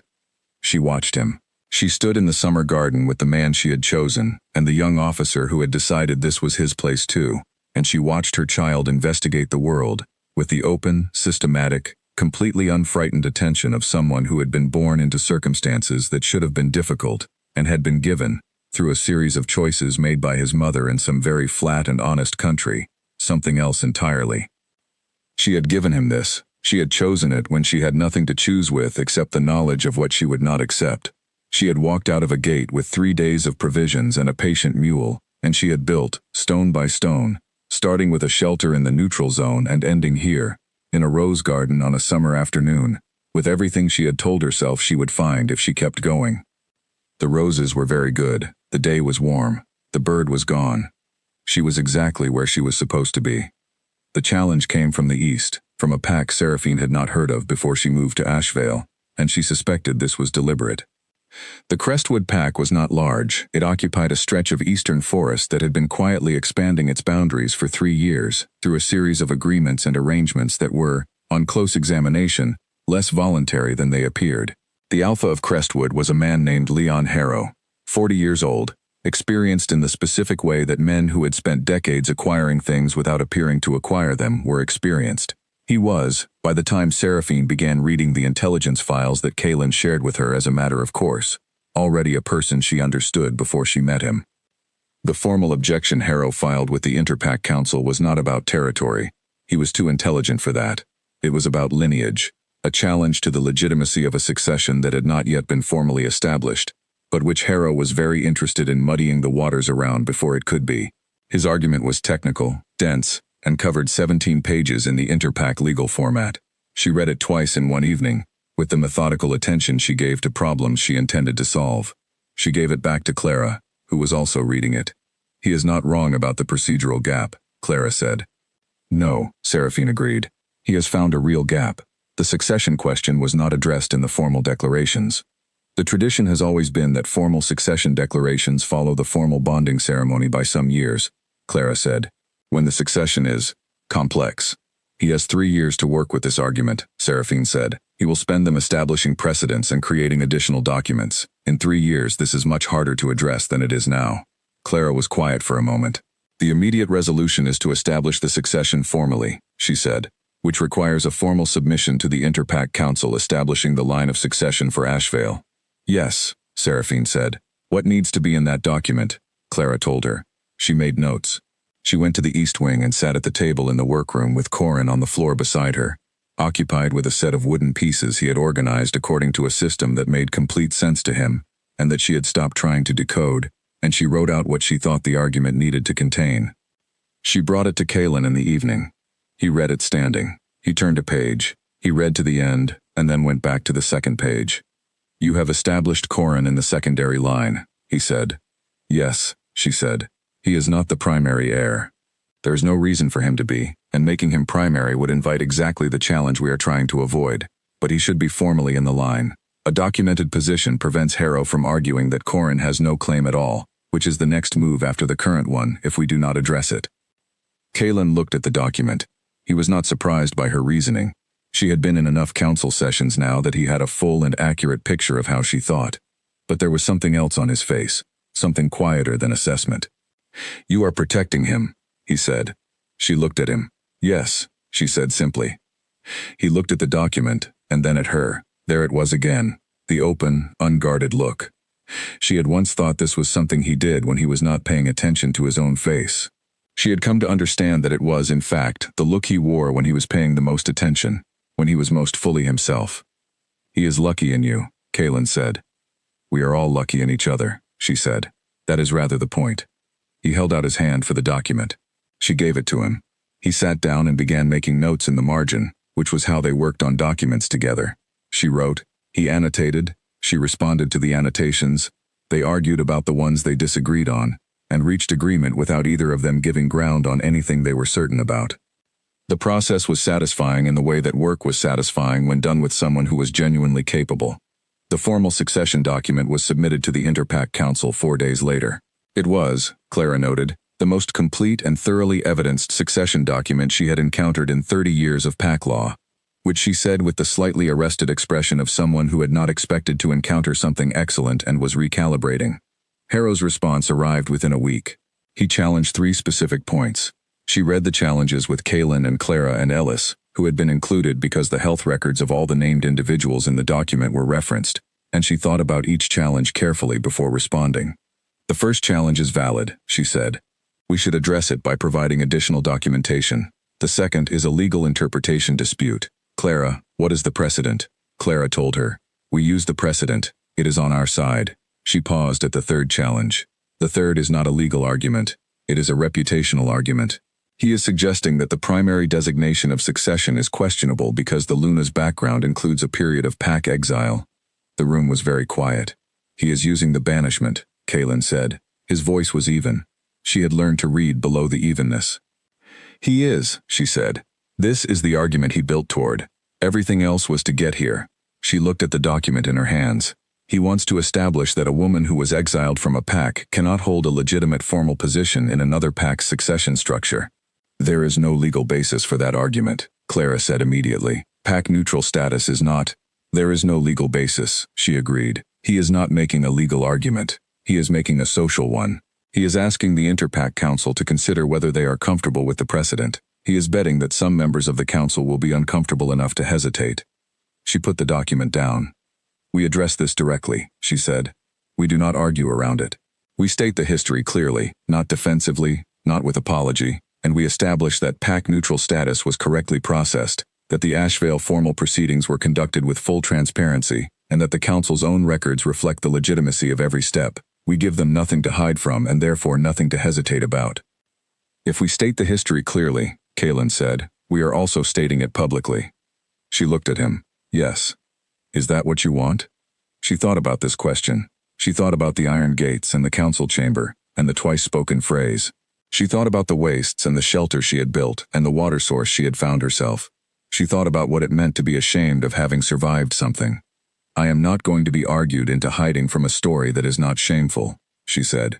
What was done to me was wrong. What I did with it is mine.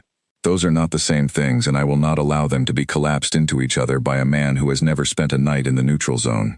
Kaylin was very still. Then he nodded. Once, with the particular quality his nods had when he had heard something he considered both correct and significant. Clara, he said, draft the response as Seraphine has described. Full transparency, no apology, complete documentation. I will draft it today, Clara said. The response was sent. The Interpack Council considered it for 2 weeks. During those 2 weeks, Seraphine continued her work in the herb store and her weekly sessions with the young healers, and her participation in the regular council meetings. And she read reports with Kaylin in the evenings, and took Corin to the kitchen gardens every morning, and was, in every observable way, exactly who she always was. She did not perform steadiness. She was steady, because she understood what she was dealing with, and she had faced worse with fewer resources, and she was not going to give Leon Harrow the satisfaction of appearing disturbed by a man who was using a document to say that she should not exist in the spaces she occupied.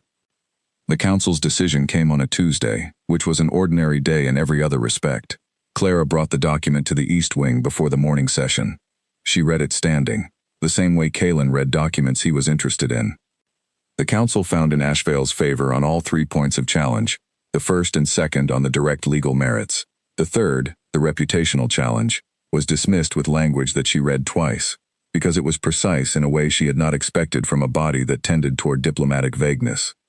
The council stated that the question of whether a previous pack exile disqualified an individual from subsequent formal pack standing had been considered in light of existing interpack law, and that no such disqualification existed in the legal record, and that to establish such a disqualification by precedent would have significant unintended consequences for a number of individuals currently in formal pack standing whose histories included periods of pack-neutral status. The council therefore declined to establish the precedent. Clara, reading over her shoulder, made a sound of quiet professional satisfaction. They were looking for a reason to rule correctly, Seraphine said. They were, Clara agreed. And you gave them one. She put the document down. She looked at the window, at the summer morning outside it. Then she went to find Corin, who was in the courtyard with Owen, investigating a new crack in the paving stones with the systematic attention of someone who has found an important research opportunity. "The council ruled," she said to Owen. He looked at her face and said, "Good." "Yes," she said. She sat on the courtyard bench and watched Corin investigate the crack and thought about Leon Harrow, who was somewhere east of the Ashvale boundary, recalculating his next approach. He would not stop. People who worked the way he worked did not stop. But he had chosen the wrong ground for this particular argument, and she had given the council exactly what it needed to rule clearly, and the record would make the next approach harder. She would be ready. She was always ready. It was a fact about her, like the color of her eyes or the specific way she organized her thoughts. Not something she performed, just something she was. She had been ready for the gate closing. She had been ready for the wastes. She had been ready for Kaelin and the small, fierce truth of Corin in the council chamber and the spring ceremony and this morning's ruling. She was ready for whatever came next. The morning sun was warm on the courtyard stones. Corin had discovered something in the crack that he considered significant and was reporting on it in the declarative, economical sentences he preferred. Owen was listening with the serious attention he gave Corin's investigations, because he had decided, some months ago, that Corin's findings were worth his attention, and he had not revised this decision. She sat on the warm stone and looked at the sky, which was doing what summer skies did in the Ashvale East, building towers of cloud in the afternoon direction that would dissolve by evening without becoming anything. It was beautiful in a way that was available to everyone and required nothing of you, she breathed. She thought, all right. Today. She thought, and tomorrow. She thought, I am here for both. And the morning continued, and the crack in the paving stones yielded its secrets, and the cloud towers built themselves in the east, and the Alpha King came through the east wing door into the courtyard at the time he usually came when the council session ended early, and Corin said his name with the familiar, satisfied certainty of someone greeting a permanent and welcome feature of the world. Kaelin crouched down to Corin's level, which he did, she had long observed, without thinking about it. It was not a gesture he made for show, but simply the practical choice of a person who wanted to be at eye level with the person he was talking to, regardless of what height they were at. He listened to Corin's report about the crack. He said it sounded like a significant discovery. Corin agreed that it was. She watched this and was warm in a way that had nothing dramatic about it, the warmth of a fire that has been burning long enough to have heated the whole room and is simply maintaining the temperature now, steady and available and not in need of tending. He looked up and found her eyes. He was smiling. The real version. The one that was not managed. He had stopped managing it around her, she had noticed, sometime in the autumn months, and it looked much better unmanaged. She smiled back. There was no more to say about it than that. There was a great deal that happened after, and some of it was difficult and some of it was extraordinary, and all of it was the shared project of two people who had chosen each other with full knowledge of what they were choosing. But in that moment there was nothing more than a man who had stopped managing his smile, and a woman who had stopped managing her hope, and a child who had found something significant in a paving stone crack on a Tuesday morning. It was exactly enough.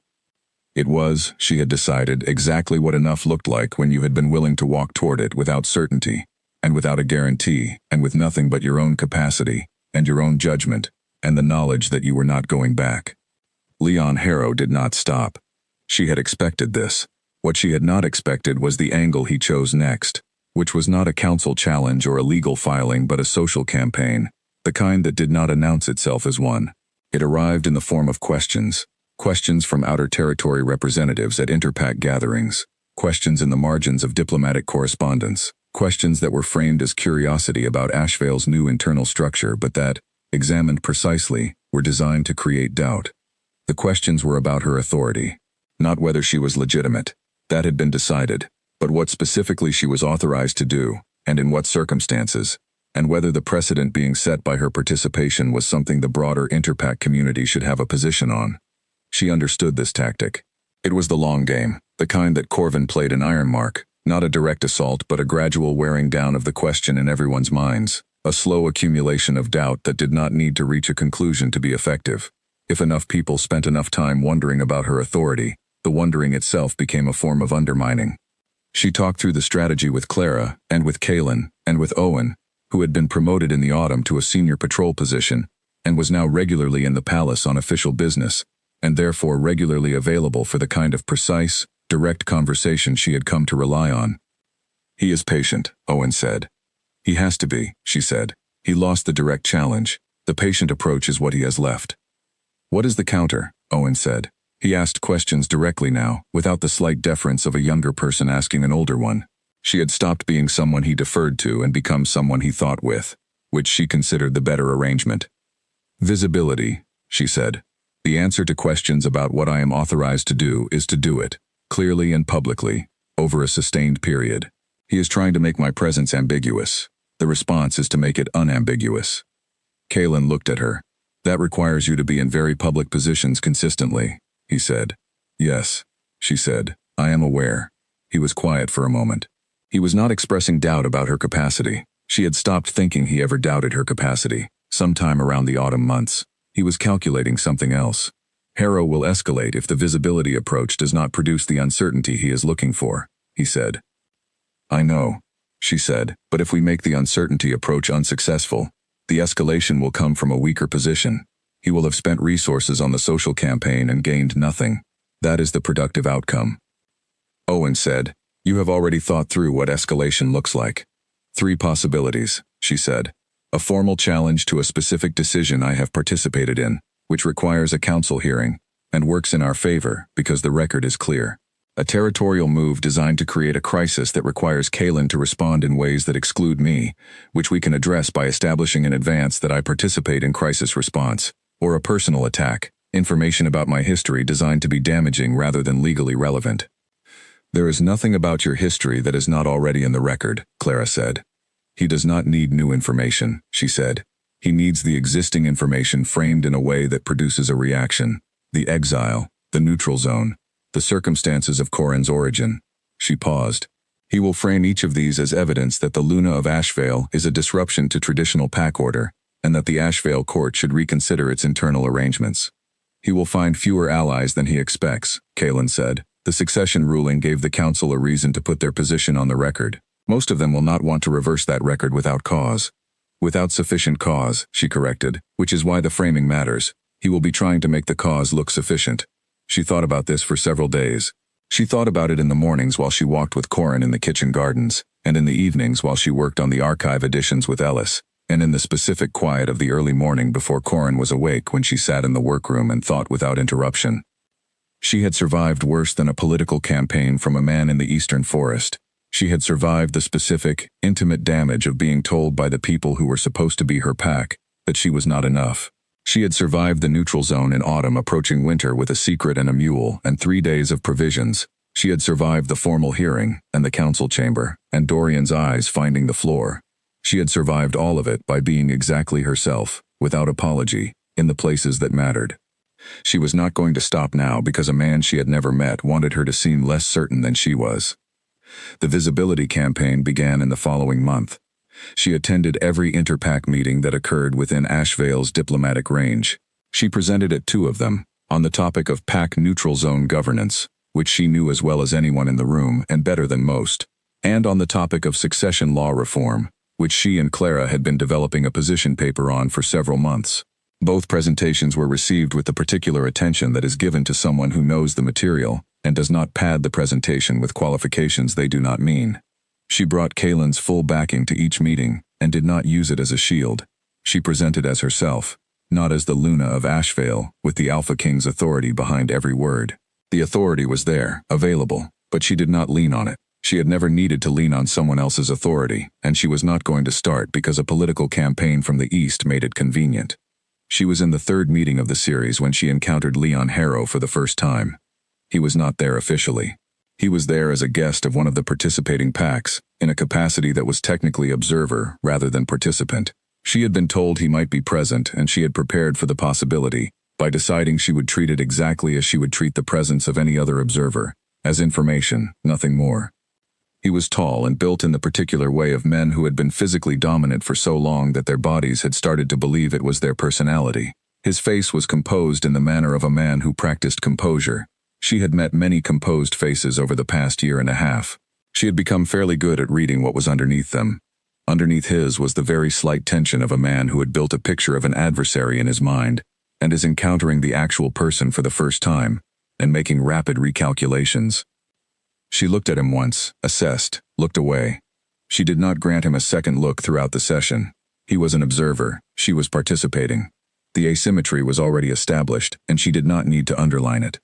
At the midday break, he approached her. She had expected this. She had decided in advance what she would do, which was to receive him with exactly the same courtesy she extended to anyone she had not assessed as an active threat, which was considerable and genuine, and communicating nothing he could use. Leon Harrow, he said. He used his own name as though placing a card on a table. Seraphine Ashvale, she said. She used hers the same way. He looked at her with the focused attention of someone who has been studying a subject from a distance and is now able to examine it up close. She let him. She had nothing to hide, and the examination was not uncomfortable. "You are not what I expected," he said. She looked at him pleasantly. "I am exactly what I have always been," she said. If the expectation differed, it was not constructed from accurate information. He was quiet for a moment. "You managed the succession document effectively," he said. It was framed as a compliment, but contained the information that he had studied the document closely. "The situation required clarity," she said. "Clarity is straightforward if you commit to it." He looked at her, and she looked at him, and they understood each other with the particular precision of two people who are both intelligent and direct, and have stopped performing around the fact that they are in opposition. "You are going to make this difficult," he said. "Not an accusation, an assessment." "I am going to conduct myself consistently," she said. "That is all. Whether it creates difficulty depends on the choices made by others." He looked at her for a moment longer. Then he inclined his head. Not deference, not quite, but something in the neighborhood of acknowledging quality in an adversary. She accepted the acknowledgement with a nod of her own, which communicated nothing except that she had received it, and walked back into the room. The session concluded well. The two resolutions she had supported passed. The one she had argued against was amended in the direction of her argument and then passed, which was the productive outcome. Harrow left before the final session. She told Kaelin about the encounter that evening. He listened.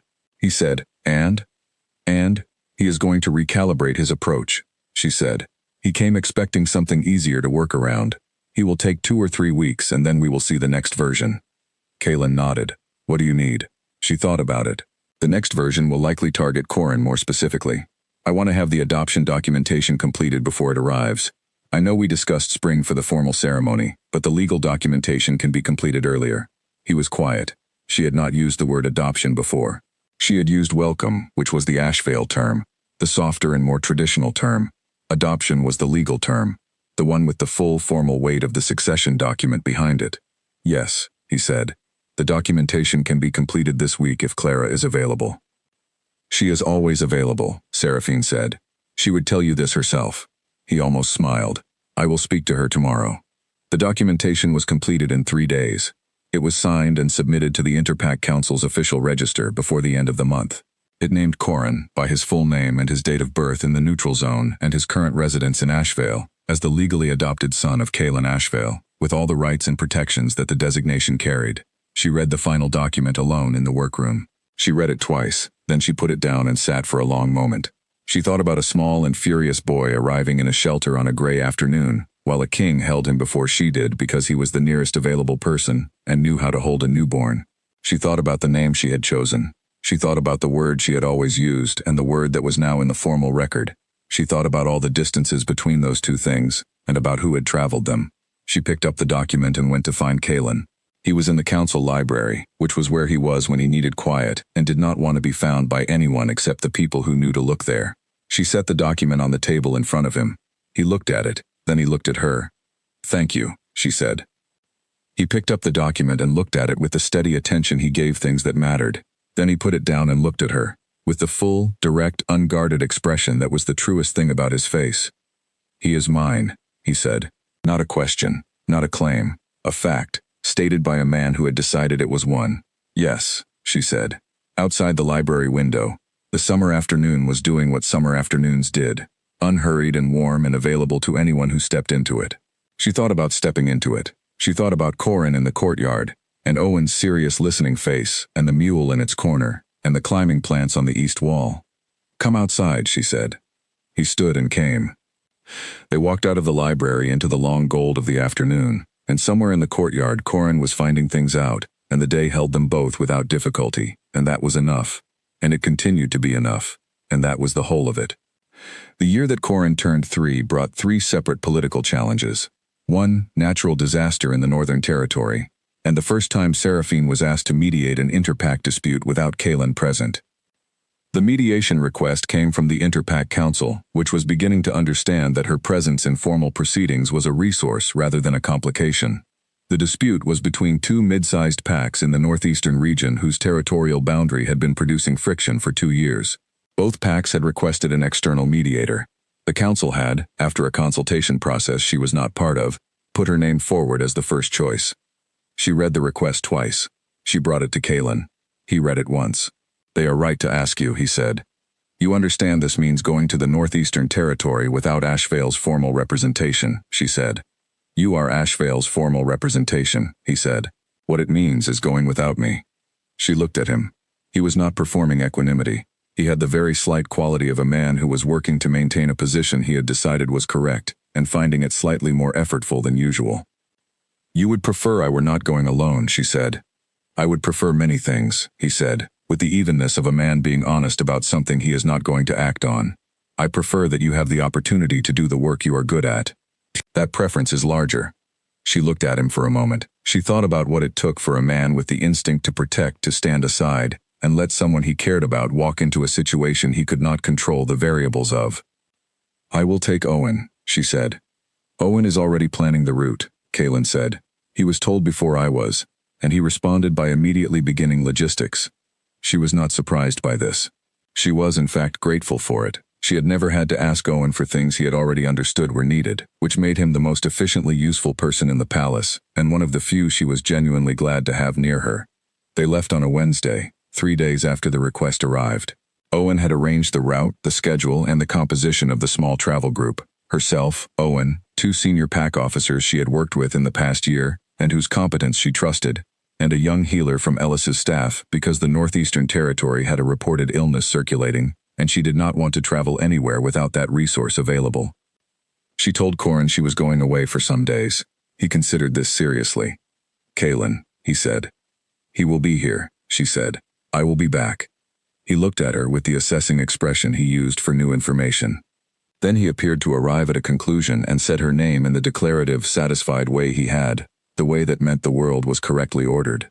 She kissed his head and picked up her bag. The northeastern journey took 2 days. She used the time to review every document relevant to the dispute: territorial maps, the historical record of the boundary, correspondence between the 2 pack councils over the past 5 years, reports from the interpack monitoring officers who had been tracking the friction. She organized the information in her characteristic way, building a picture of the situation from its edges inward rather than from the central conflict outward, because the central conflict was always a symptom, and the edges were where the actual problem lived. By the time they reached the Northeastern Territory, she understood the dispute. Not just the presenting arguments of both sides, but the underlying structure.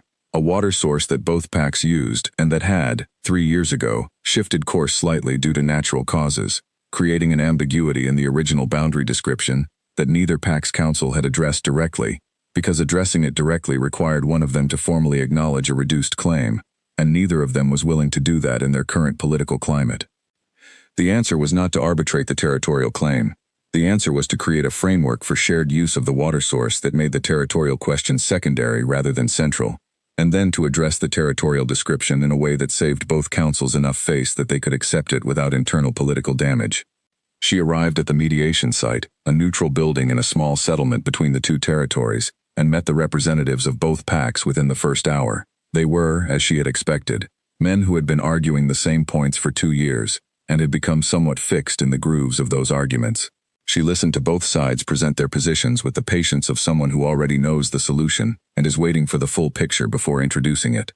Then she asked questions, not about the territory, about the water source, about how each pack used it, when, in what volume, for what purposes. The representatives were mildly surprised by these questions, which told her they had not thought about the problem from the resource angle. She kept asking. By the end of the first day, she had the information she needed. On the morning of the second day, she presented a framework. She presented it not as a compromise between the 2 positions.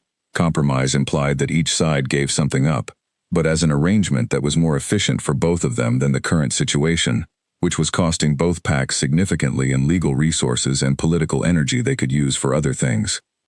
The representatives looked at each other. They looked at her. They looked at the framework again. She waited. The senior representative from the first pack said, "The boundary description will be revised in language that reflects the current course of the water source and establishes the shared use agreement as the framework," she said. "The revision will be entered into the interpack record as a voluntary agreement rather than an arbitrated ruling. Both councils retain full authority over their territories. And the shared use agreement," the second pack's representative said, "is managed by a joint committee," she said, "with representation from both packs, meeting annually. The framework specifies that boundary revisions do not require full council ratification if both joint committee representatives agree, which removes the political cost of future minor adjustments." There was a silence. "You have been reading our internal council minutes," the first representative said. "I read everything that was provided in the dispute file," she said. "Your internal minutes were among the documents." He looked at her. He was not offended by this. He was, she thought, slightly relieved that someone had read carefully enough to see the internal political obstacle that had been keeping both councils from resolving a relatively simple problem. They reached agreement by the afternoon of the second day. She signed a mediation record on behalf of the Interpack Council. Owen witnessed. The two representatives signed. The document was complete. She was back in Ashevale by the end of the week. Kaelin was in the courtyard when she arrived. He was there with Corin, who was in the middle of a project involving the paving stone crack from the summer, which had been extended by autumn frost and was now considerably more interesting from a research perspective. He looked up when she came through the east wing gate. Kaelin looked at her. She looked at him. He had the expression he had when something he had been working to trust had worked out as he had trusted it to. "Agreement reached," she said. "I heard this morning," he said. He came and took her bag, and this was not something she had expected him to do, but he did it the way he did most things, simply, without announcement, because it was the practical choice, and he was a practical man. "How?" she said. "Owen sent a rider," he said. He said it with the very slight expression of a man who was grateful for the rider without being able to entirely prevent this gratitude from being visible. She looked at him. She thought about what she had said to Walter Crane in the autumn, that they were all lucky in each other. She thought about this man standing in the courtyard having received a rider from Owen and being genuinely, unmistakably glad. "Thank you," she said, "for letting me go." He looked at her steadily. "You did not need my permission," he said. "I know you did not, but, yes." She put her hand briefly on his arm. The touch was quick and practical and said exactly what she meant. Corin stood up from his research and came over and said her name with the satisfied certainty of someone whose world has returned to its correct configuration. "Yes," she said, "I am back." She picked him up and he was heavier than when she had left, which was correct, and he patted her face with the investigative attention he brought to things he had missed and wanted to verify were still intact. "All present," she told him. He accepted this finding and went back to the crack research, which was apparently at a critical juncture. The political challenges of that year were variations on the established theme, Harrow continuing his patient campaign, two other territorial actors trying different angles, the Interpack Council navigating the shifting landscape of a dominant pack whose Luna was visibly participating in formal proceedings. She handled each challenge with the same method: read everything, understand the actual problem underneath the presenting problem, address it directly and transparently, do not perform strength but do not apologize for having it. She was not always right. She got two things wrong in that year: one judgment call about a territorial negotiation that she had been too confident about the other party's flexibility, and one prediction about Harrow's timeline that was off by 6 weeks, which mattered more than it might have because it meant she was not fully prepared for one of his more aggressive moves. She told Kaelin about both mistakes before anyone else did, in the specific terms of what had happened and why she had been wrong, because she had decided that this was the only way to maintain the quality of their working relationship. He received both acknowledgments with the same steady attention he gave everything. He did not minimize the errors and he did not make her feel punished by them. He said what he thought had contributed to each one, some of which she had already identified and some of which was useful new information, and they continued. She thought, in one of the quiet mornings, that this was perhaps the most important thing, that the quality of honesty they had built together extended to her failures as much as her successes.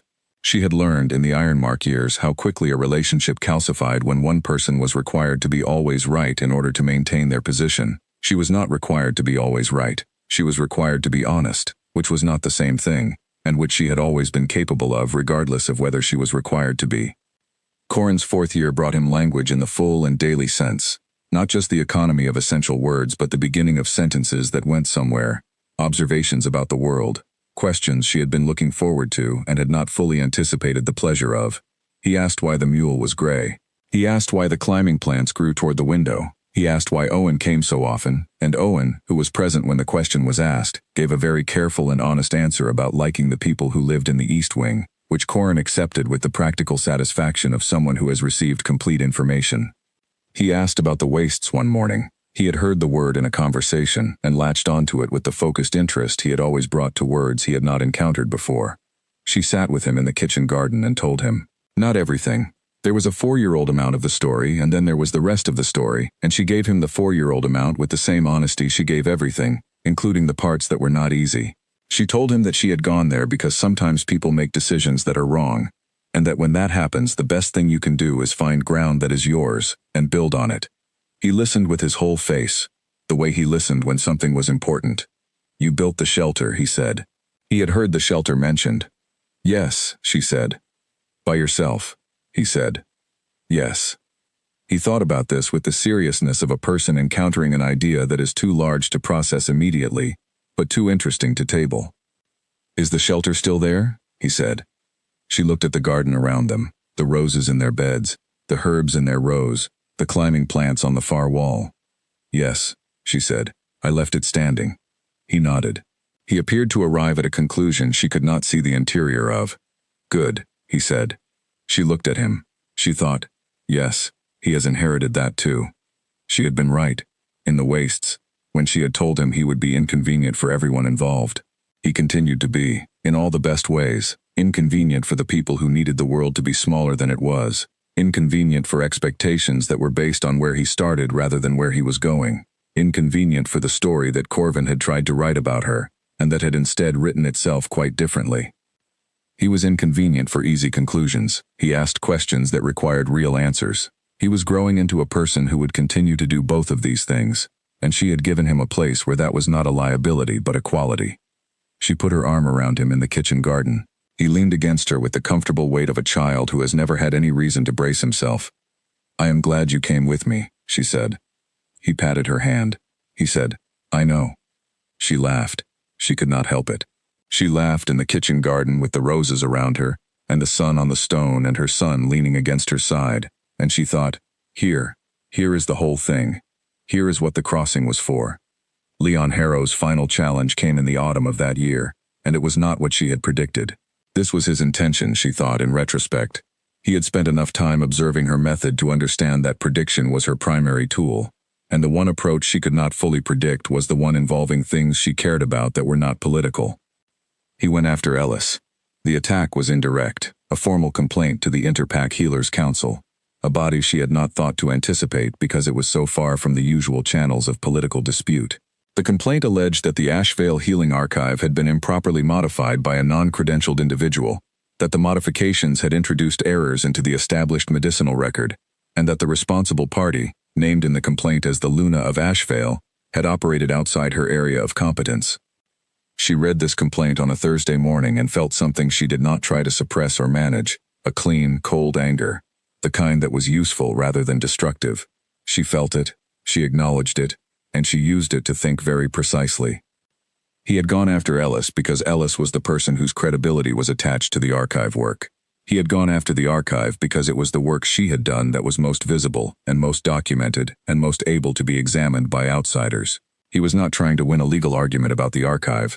The archive was meticulously done and the modifications were improvements, as anyone with actual expertise would confirm.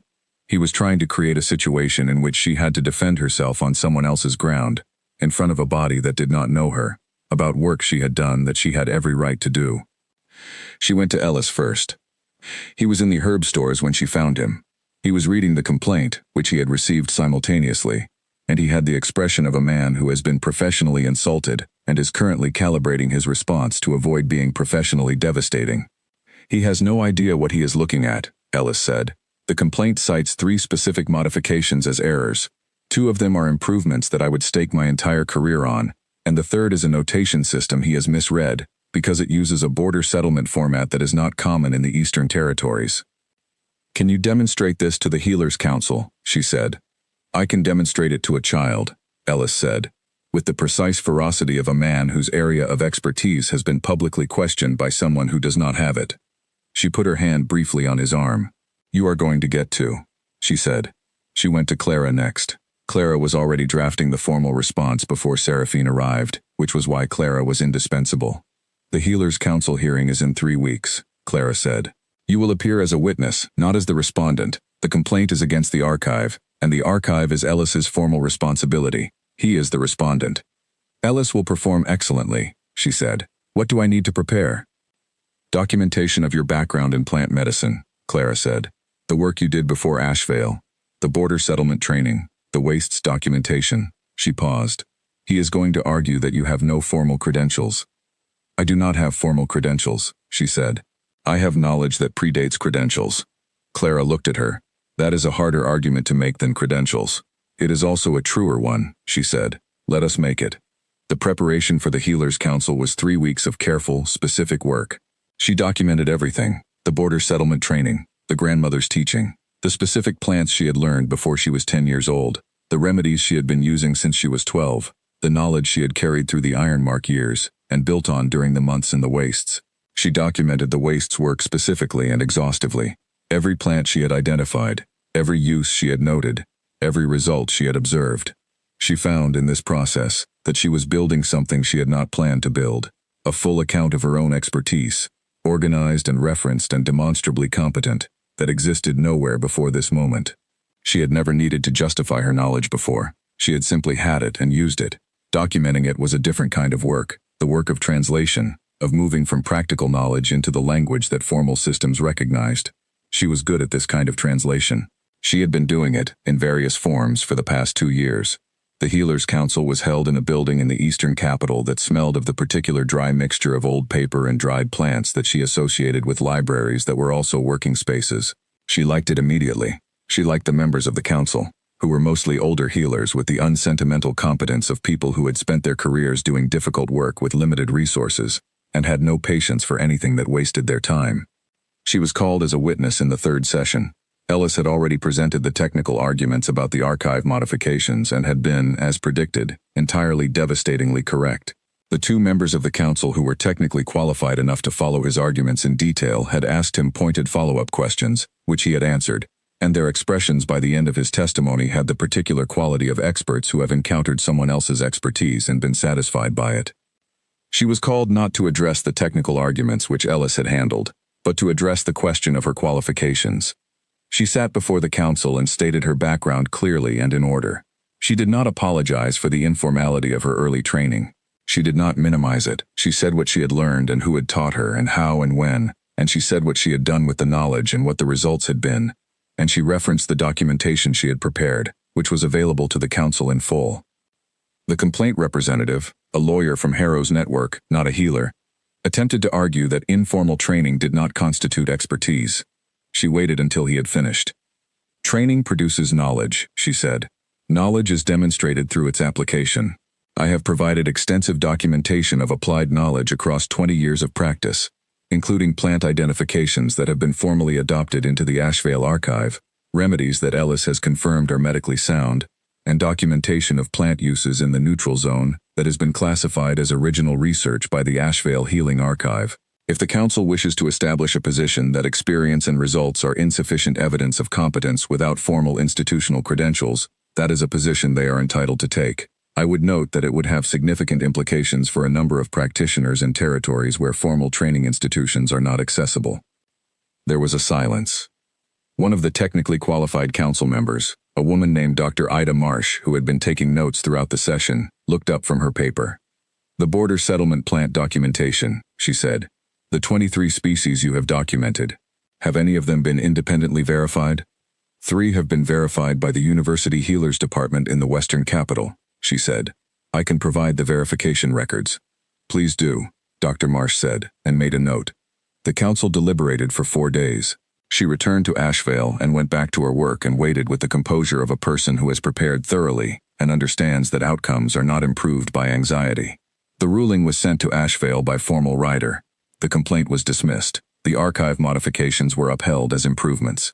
The council added a notation, and this she had not expected. that the documentation of neutral zone plant species submitted as evidence represented a significant contribution to the healing knowledge base, and recommended that it be formally submitted to the Interpack Healers Archive. Ellis read this over her shoulder in the herb stores where she had found him. He was silent for a moment. Harrow targeted the wrong thing, he said. Yes, she said. He could not have known that. He was targeting what he thought would make me defend myself. He did not know he was giving me an occasion to demonstrate exactly what he was questioning. Ellis looked at her. He had the expression he sometimes wore when he was about to say something he usually kept internal. I have been a healer for 30 years, he said. I have worked with trained practitioners from 6 different territories. You know as much as any of them. He paused. More than most. She looked at him. She thought about a grandmother in a border settlement who had treated the difference between a plant that would sustain you and a plant that would kill you as the most important knowledge a person could carry. She would have liked that, she said. Ellis did not ask who. He simply nodded. She went back to the archive. She had 2 new sections she had been working on for the past month, based on the neutral zone documentation. She sat down at the table with the afternoon light coming through the south window, and she wrote, in her clear and precise hand, with the satisfaction of a person doing work she was exactly suited to and knows it. The days continued. The year turned. Corin learned to read in the winter, which he announced was not difficult, and he could not understand why people made it seem difficult, which Owen said sounded familiar, and Seraphine said was an observation best kept to yourself. He had his father's instinct for systems, and his mother's economy with words, and a laugh that belonged to nobody but him. He ran across the courtyard in the morning before anyone else was properly awake. He asked the mule questions that the mule received with its characteristic equanimity. He followed Owen around the palace for entire afternoons, which Owen accepted as a permanent condition of his existence. He had no memory of the wastes, but he had heard the story, the 4-year-old version and then later versions with more of the truth in them, and he carried the story the way children carry stories that explain where they came from, not as a wound but as a fact, a piece of geography, the ground under a starting point. She had given him that. She had gone into the flat, honest landscape, and she had found the water that did not freeze, and she had built the shelter from flat rock, and she had made her promise, and the promise had held. It held in the healing archive and the council chamber, and the interpack mediations, and the spring ceremony, and every ordinary morning in the kitchen garden. It held in the way Corin ran across the courtyard and asked questions that needed real answers and put his hand in hers on the occasions when he remembered that this was a thing he still liked doing, which was more frequent than a child of 4 would have admitted.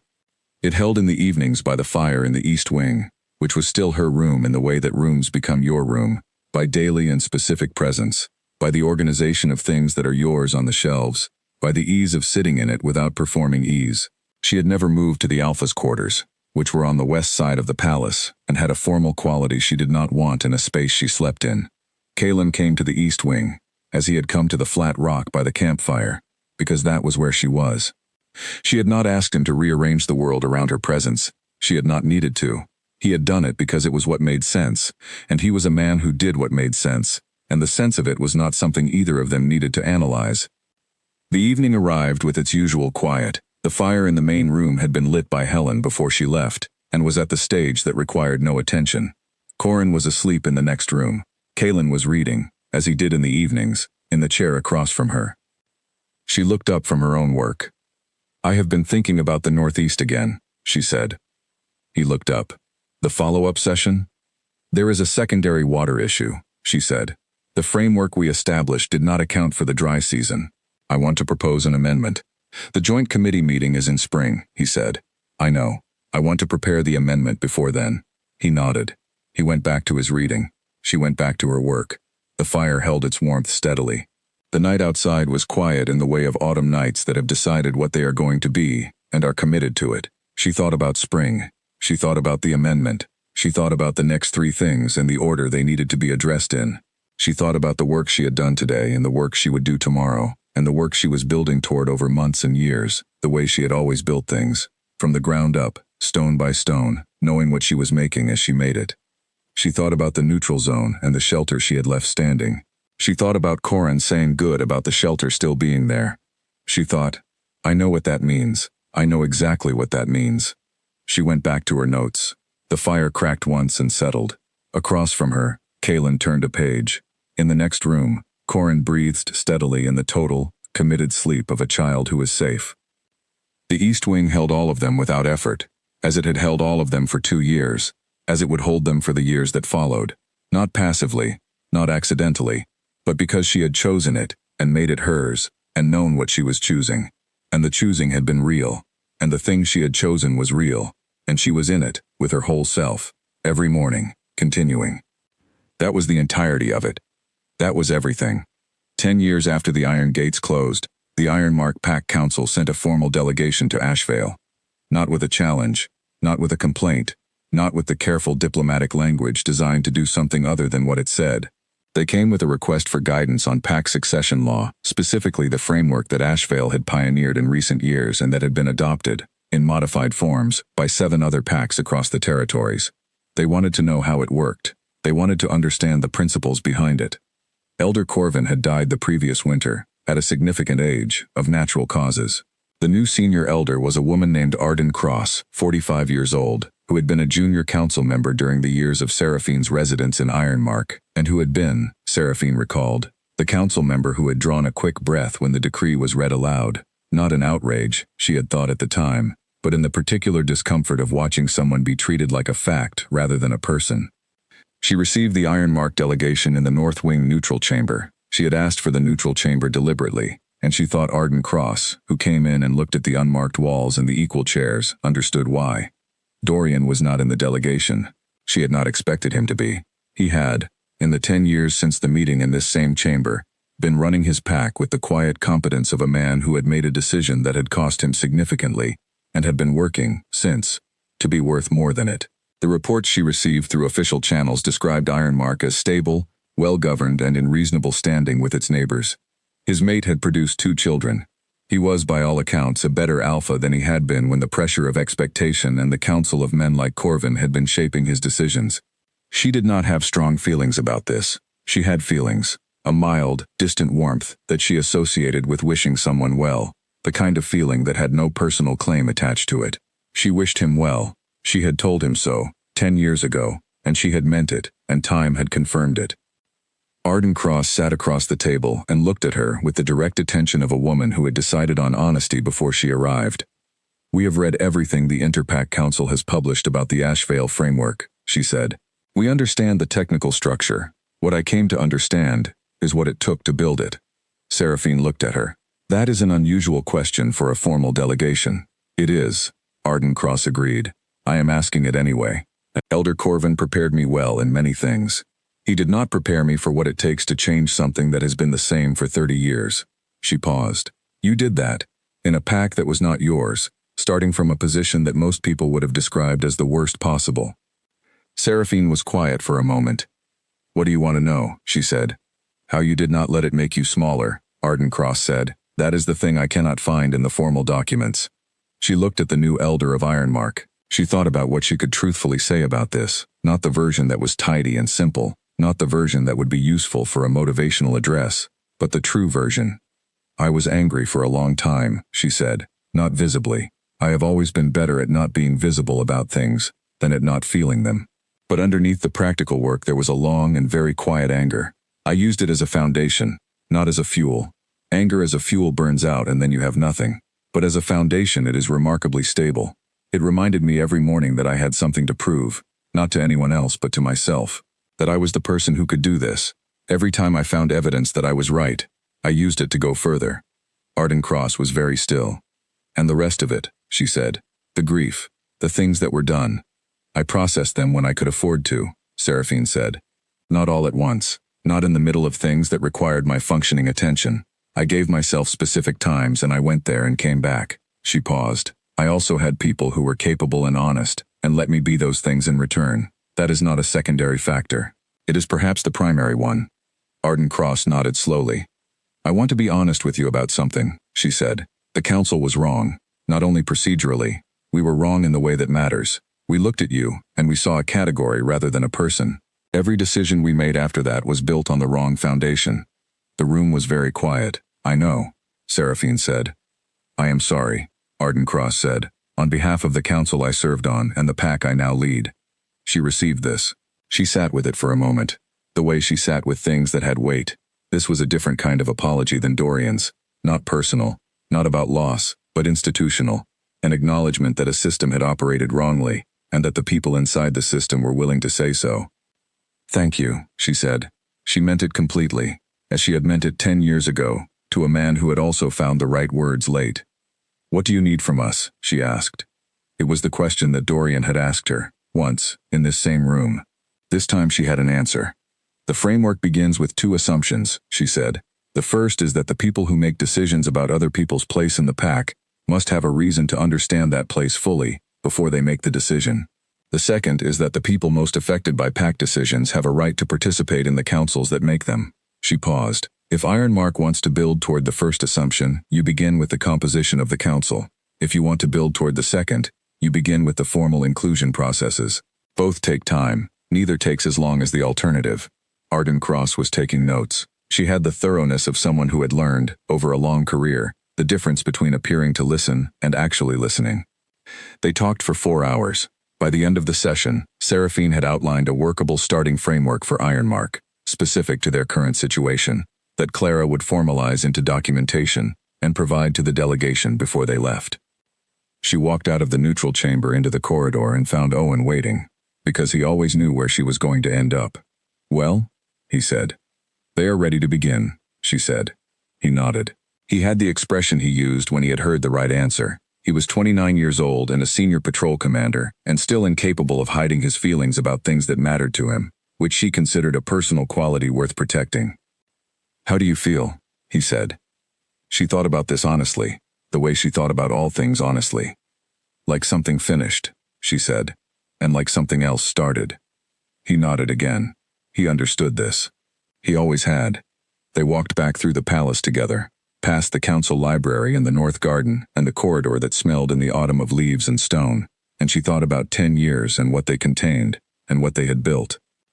She had been 26 years old when she walked out of the Ironmark gate. She was 36 now, which was not a revelation but which occasionally made itself known in the way of facts that are not dramatic but are true. 10 years of the wastes and the first fire and the sulfur spring and Kalen on the ground with his legs extended and no ceremony, and the shelter built from flat rock, and Corin arriving furious and healthy, and the spring ceremony, and the healer's council and the succession document and the mediations and the ordinary days that accumulated into years. She was the Luna of Ashvale. She participated in the Interpack Council and the formal hearings, and the territorial negotiations, and the work that she was good at, and knew she was good at, and did without apologizing for being good at it. She was the author of the Wastes plant documentation, which had entered 3 different territory archives.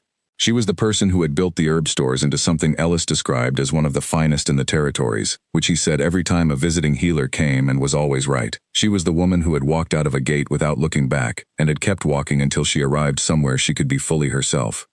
She was also the person who still left the window open when the east wind came, and who had taught Corin what the mineral flat smelled like and what it meant, and who had never told anyone exactly what she had said to herself on the first night in the wastes when she put her hand over the small beginning of a person and made a promise. She had kept the promise. That was what mattered about a promise, not the saying of it, but the keeping. Corin found her in the kitchen garden in the late afternoon. He was 13 years old, and had, in the past year, begun to develop the particular quality of a person who has outgrown the need to announce themselves and simply appears in a room or a garden and is present. He had Kalen's stillness and her directness, and something else entirely that was nobody's but his, which was a way of looking at problems that she had not seen in anyone, and which continued to produce results that surprised her. He sat beside her on the stone bench. He was quiet for a moment, which was his way of organizing what he was going to say. "The Ironmark delegation is leaving tomorrow," he said. "Yes. Elder Cross wants to talk to me," he said, "before she leaves." She looked at him. She had not known this. "Did she say what about?" "She said she wanted to tell me something," he said. "She was—" He paused, choosing his word with her economy, careful, about how she said it, like she was not sure if it was permitted. She thought about this. She thought about Arden Cross wanting to speak to Corin and being careful about it, which told her something about what the elder intended. "Do you want to speak to her?" she said. He thought about it. He had always taken this question seriously, the question of what he wanted, independent of what was expected or convenient or politically useful. She had made a point of asking it and of meaning it, because she had known from the beginning what it cost a child not to be asked. "Yes," he said. "I want to know what she has to say. Then I will arrange it," she said. She arranged it. The meeting was brief and private, and she was not present for it. Because Arden Cross had asked to speak to Corin directly, and Corin had agreed, and she did not belong in a conversation that was not hers. She found out what was said from Corin himself, that evening, when he came to the main room in the East Wing where she and Kaelin were reading in the comfortable quiet of a weeknight. He stood in the doorway with the expression he used when he had received significant information and was still processing it. She said sorry, he said. She looked at him. How did it feel to hear it? He thought about this with the seriousness he brought to all real questions. Like the door was already closed, he said. But someone knocked on it to make sure. She looked at him. She thought about all the things she could say, all the things that were true and useful, and that she had been preparing for years in the eventuality of this conversation. She looked at the boy who had arrived furious and healthy in a flat and honest landscape, who had her economy of words and who had just described something she had felt for 10 years without being able to name it. Yes, she said, that is exactly right. He nodded. He came in and sat on the rug, which he still did sometimes despite being 13, and having strong opinions about many things. He sat in the square of firelight and was quiet for a moment. Does it help? He said, the apology. She thought about this honestly. It changes the shape of the thing, she said. It does not make the thing not have happened, but it means the story has more than one ending. He thought about this. He looked at the fire. The shelter is still there, he said. Yes. We should go, he said, to see it. She looked at him. She had never been back. She had thought about it, not with the pulling feeling of something unfinished, but with the quiet curiosity of a person who has heard that a place they once knew is still there, and wonders whether they would recognize it. All right, she said. In spring. He nodded, satisfied, in the way he was satisfied when things were decided. He put another piece of wood on the fire. He had started doing this, the small domestic tending of shared spaces, with the ease of someone who had grown up in a home rather than a residence. Kaelin looked up from his reading. He had been listening, she knew, in the way he listened when he was present without intruding, fully available without requiring acknowledgement. Spring, he said. Spring, she confirmed. Owen will want to come, Corin said. Obviously, she said. And the mule, he said. She looked at the fire. The mule was 17 years old and in excellent health, because it was a mule, and mules were constitutionally opposed to anything as inconvenient as deterioration. It stood in the courtyard with its patient face and its lack of opinions about human complexity and its consistent willingness to be present in whatever was happening, and it had been doing this for 13 years and showed no signs of stopping. The mule, she agreed. The fire held its warmth. The night settled outside the window. In the east, somewhere beyond the Ashvale boundary and the neutral zone and the mineral flat with its pale ground and its enormous sky, a shelter made of flat rock was standing in the dark, fitted stone by one pair of hands in a specific autumn 12 years ago, and the wind was moving over it the way wind moved over everything in the neutral zone, without opinion, without preference, just present and honest and unbothered by the particular history of what it touched. She thought, I built that. I did that with my own hands and it is still there. She thought, and I built this too. She looked at the room, at Kaelin across from her, reading with the ease of someone completely at rest in the space he was in, and at Corin on the rug with the firelight on his face, and the 1,000 particular qualities that were only him, and at the window with the east wind coming through the slight gap she had left it open. She breathed the mineral edge of it. She had survived the crossing. She had crossed from the life that had been decided for her into the life she had built herself, and on the other side of the crossing was this, not a perfect or uncomplicated life, not one without challenges or loss or the hard work of continuing, but a life that was hers, entirely, in every room and every morning and every decision. She had promised a small, beginning person, on a cold night in the wastes, that she would find ground that belonged to them. She had kept the promise. The ground was real, and the life on it was real, and the people in it were real, and she had chosen every one of them with the full weight of a person who knew what she was doing when she chose. The fire settled, the east wing held. The night outside was quiet and full and exactly what it was. She put her hand over the arm of the chair in the way she sat when she was at complete ease, relaxed, present, nowhere else. Corin said something about the fire that was an observation rather than a question, which he did when he was comfortable enough to think out loud. Kaelin responded in the way of a man who was always genuinely interested in what Corin thought. She listened to both of them, and the warmth of the room included the warmth of hearing them together. The voice of a child she had brought through flat and honest country, and the voice of a man who had come to the wastes and stayed, because the thing he found there was worth staying for. She thought, here is what the story was for. She thought, here is all of it. Outside the window, the east wind moved through the gap she had left it. She left it open. She always did.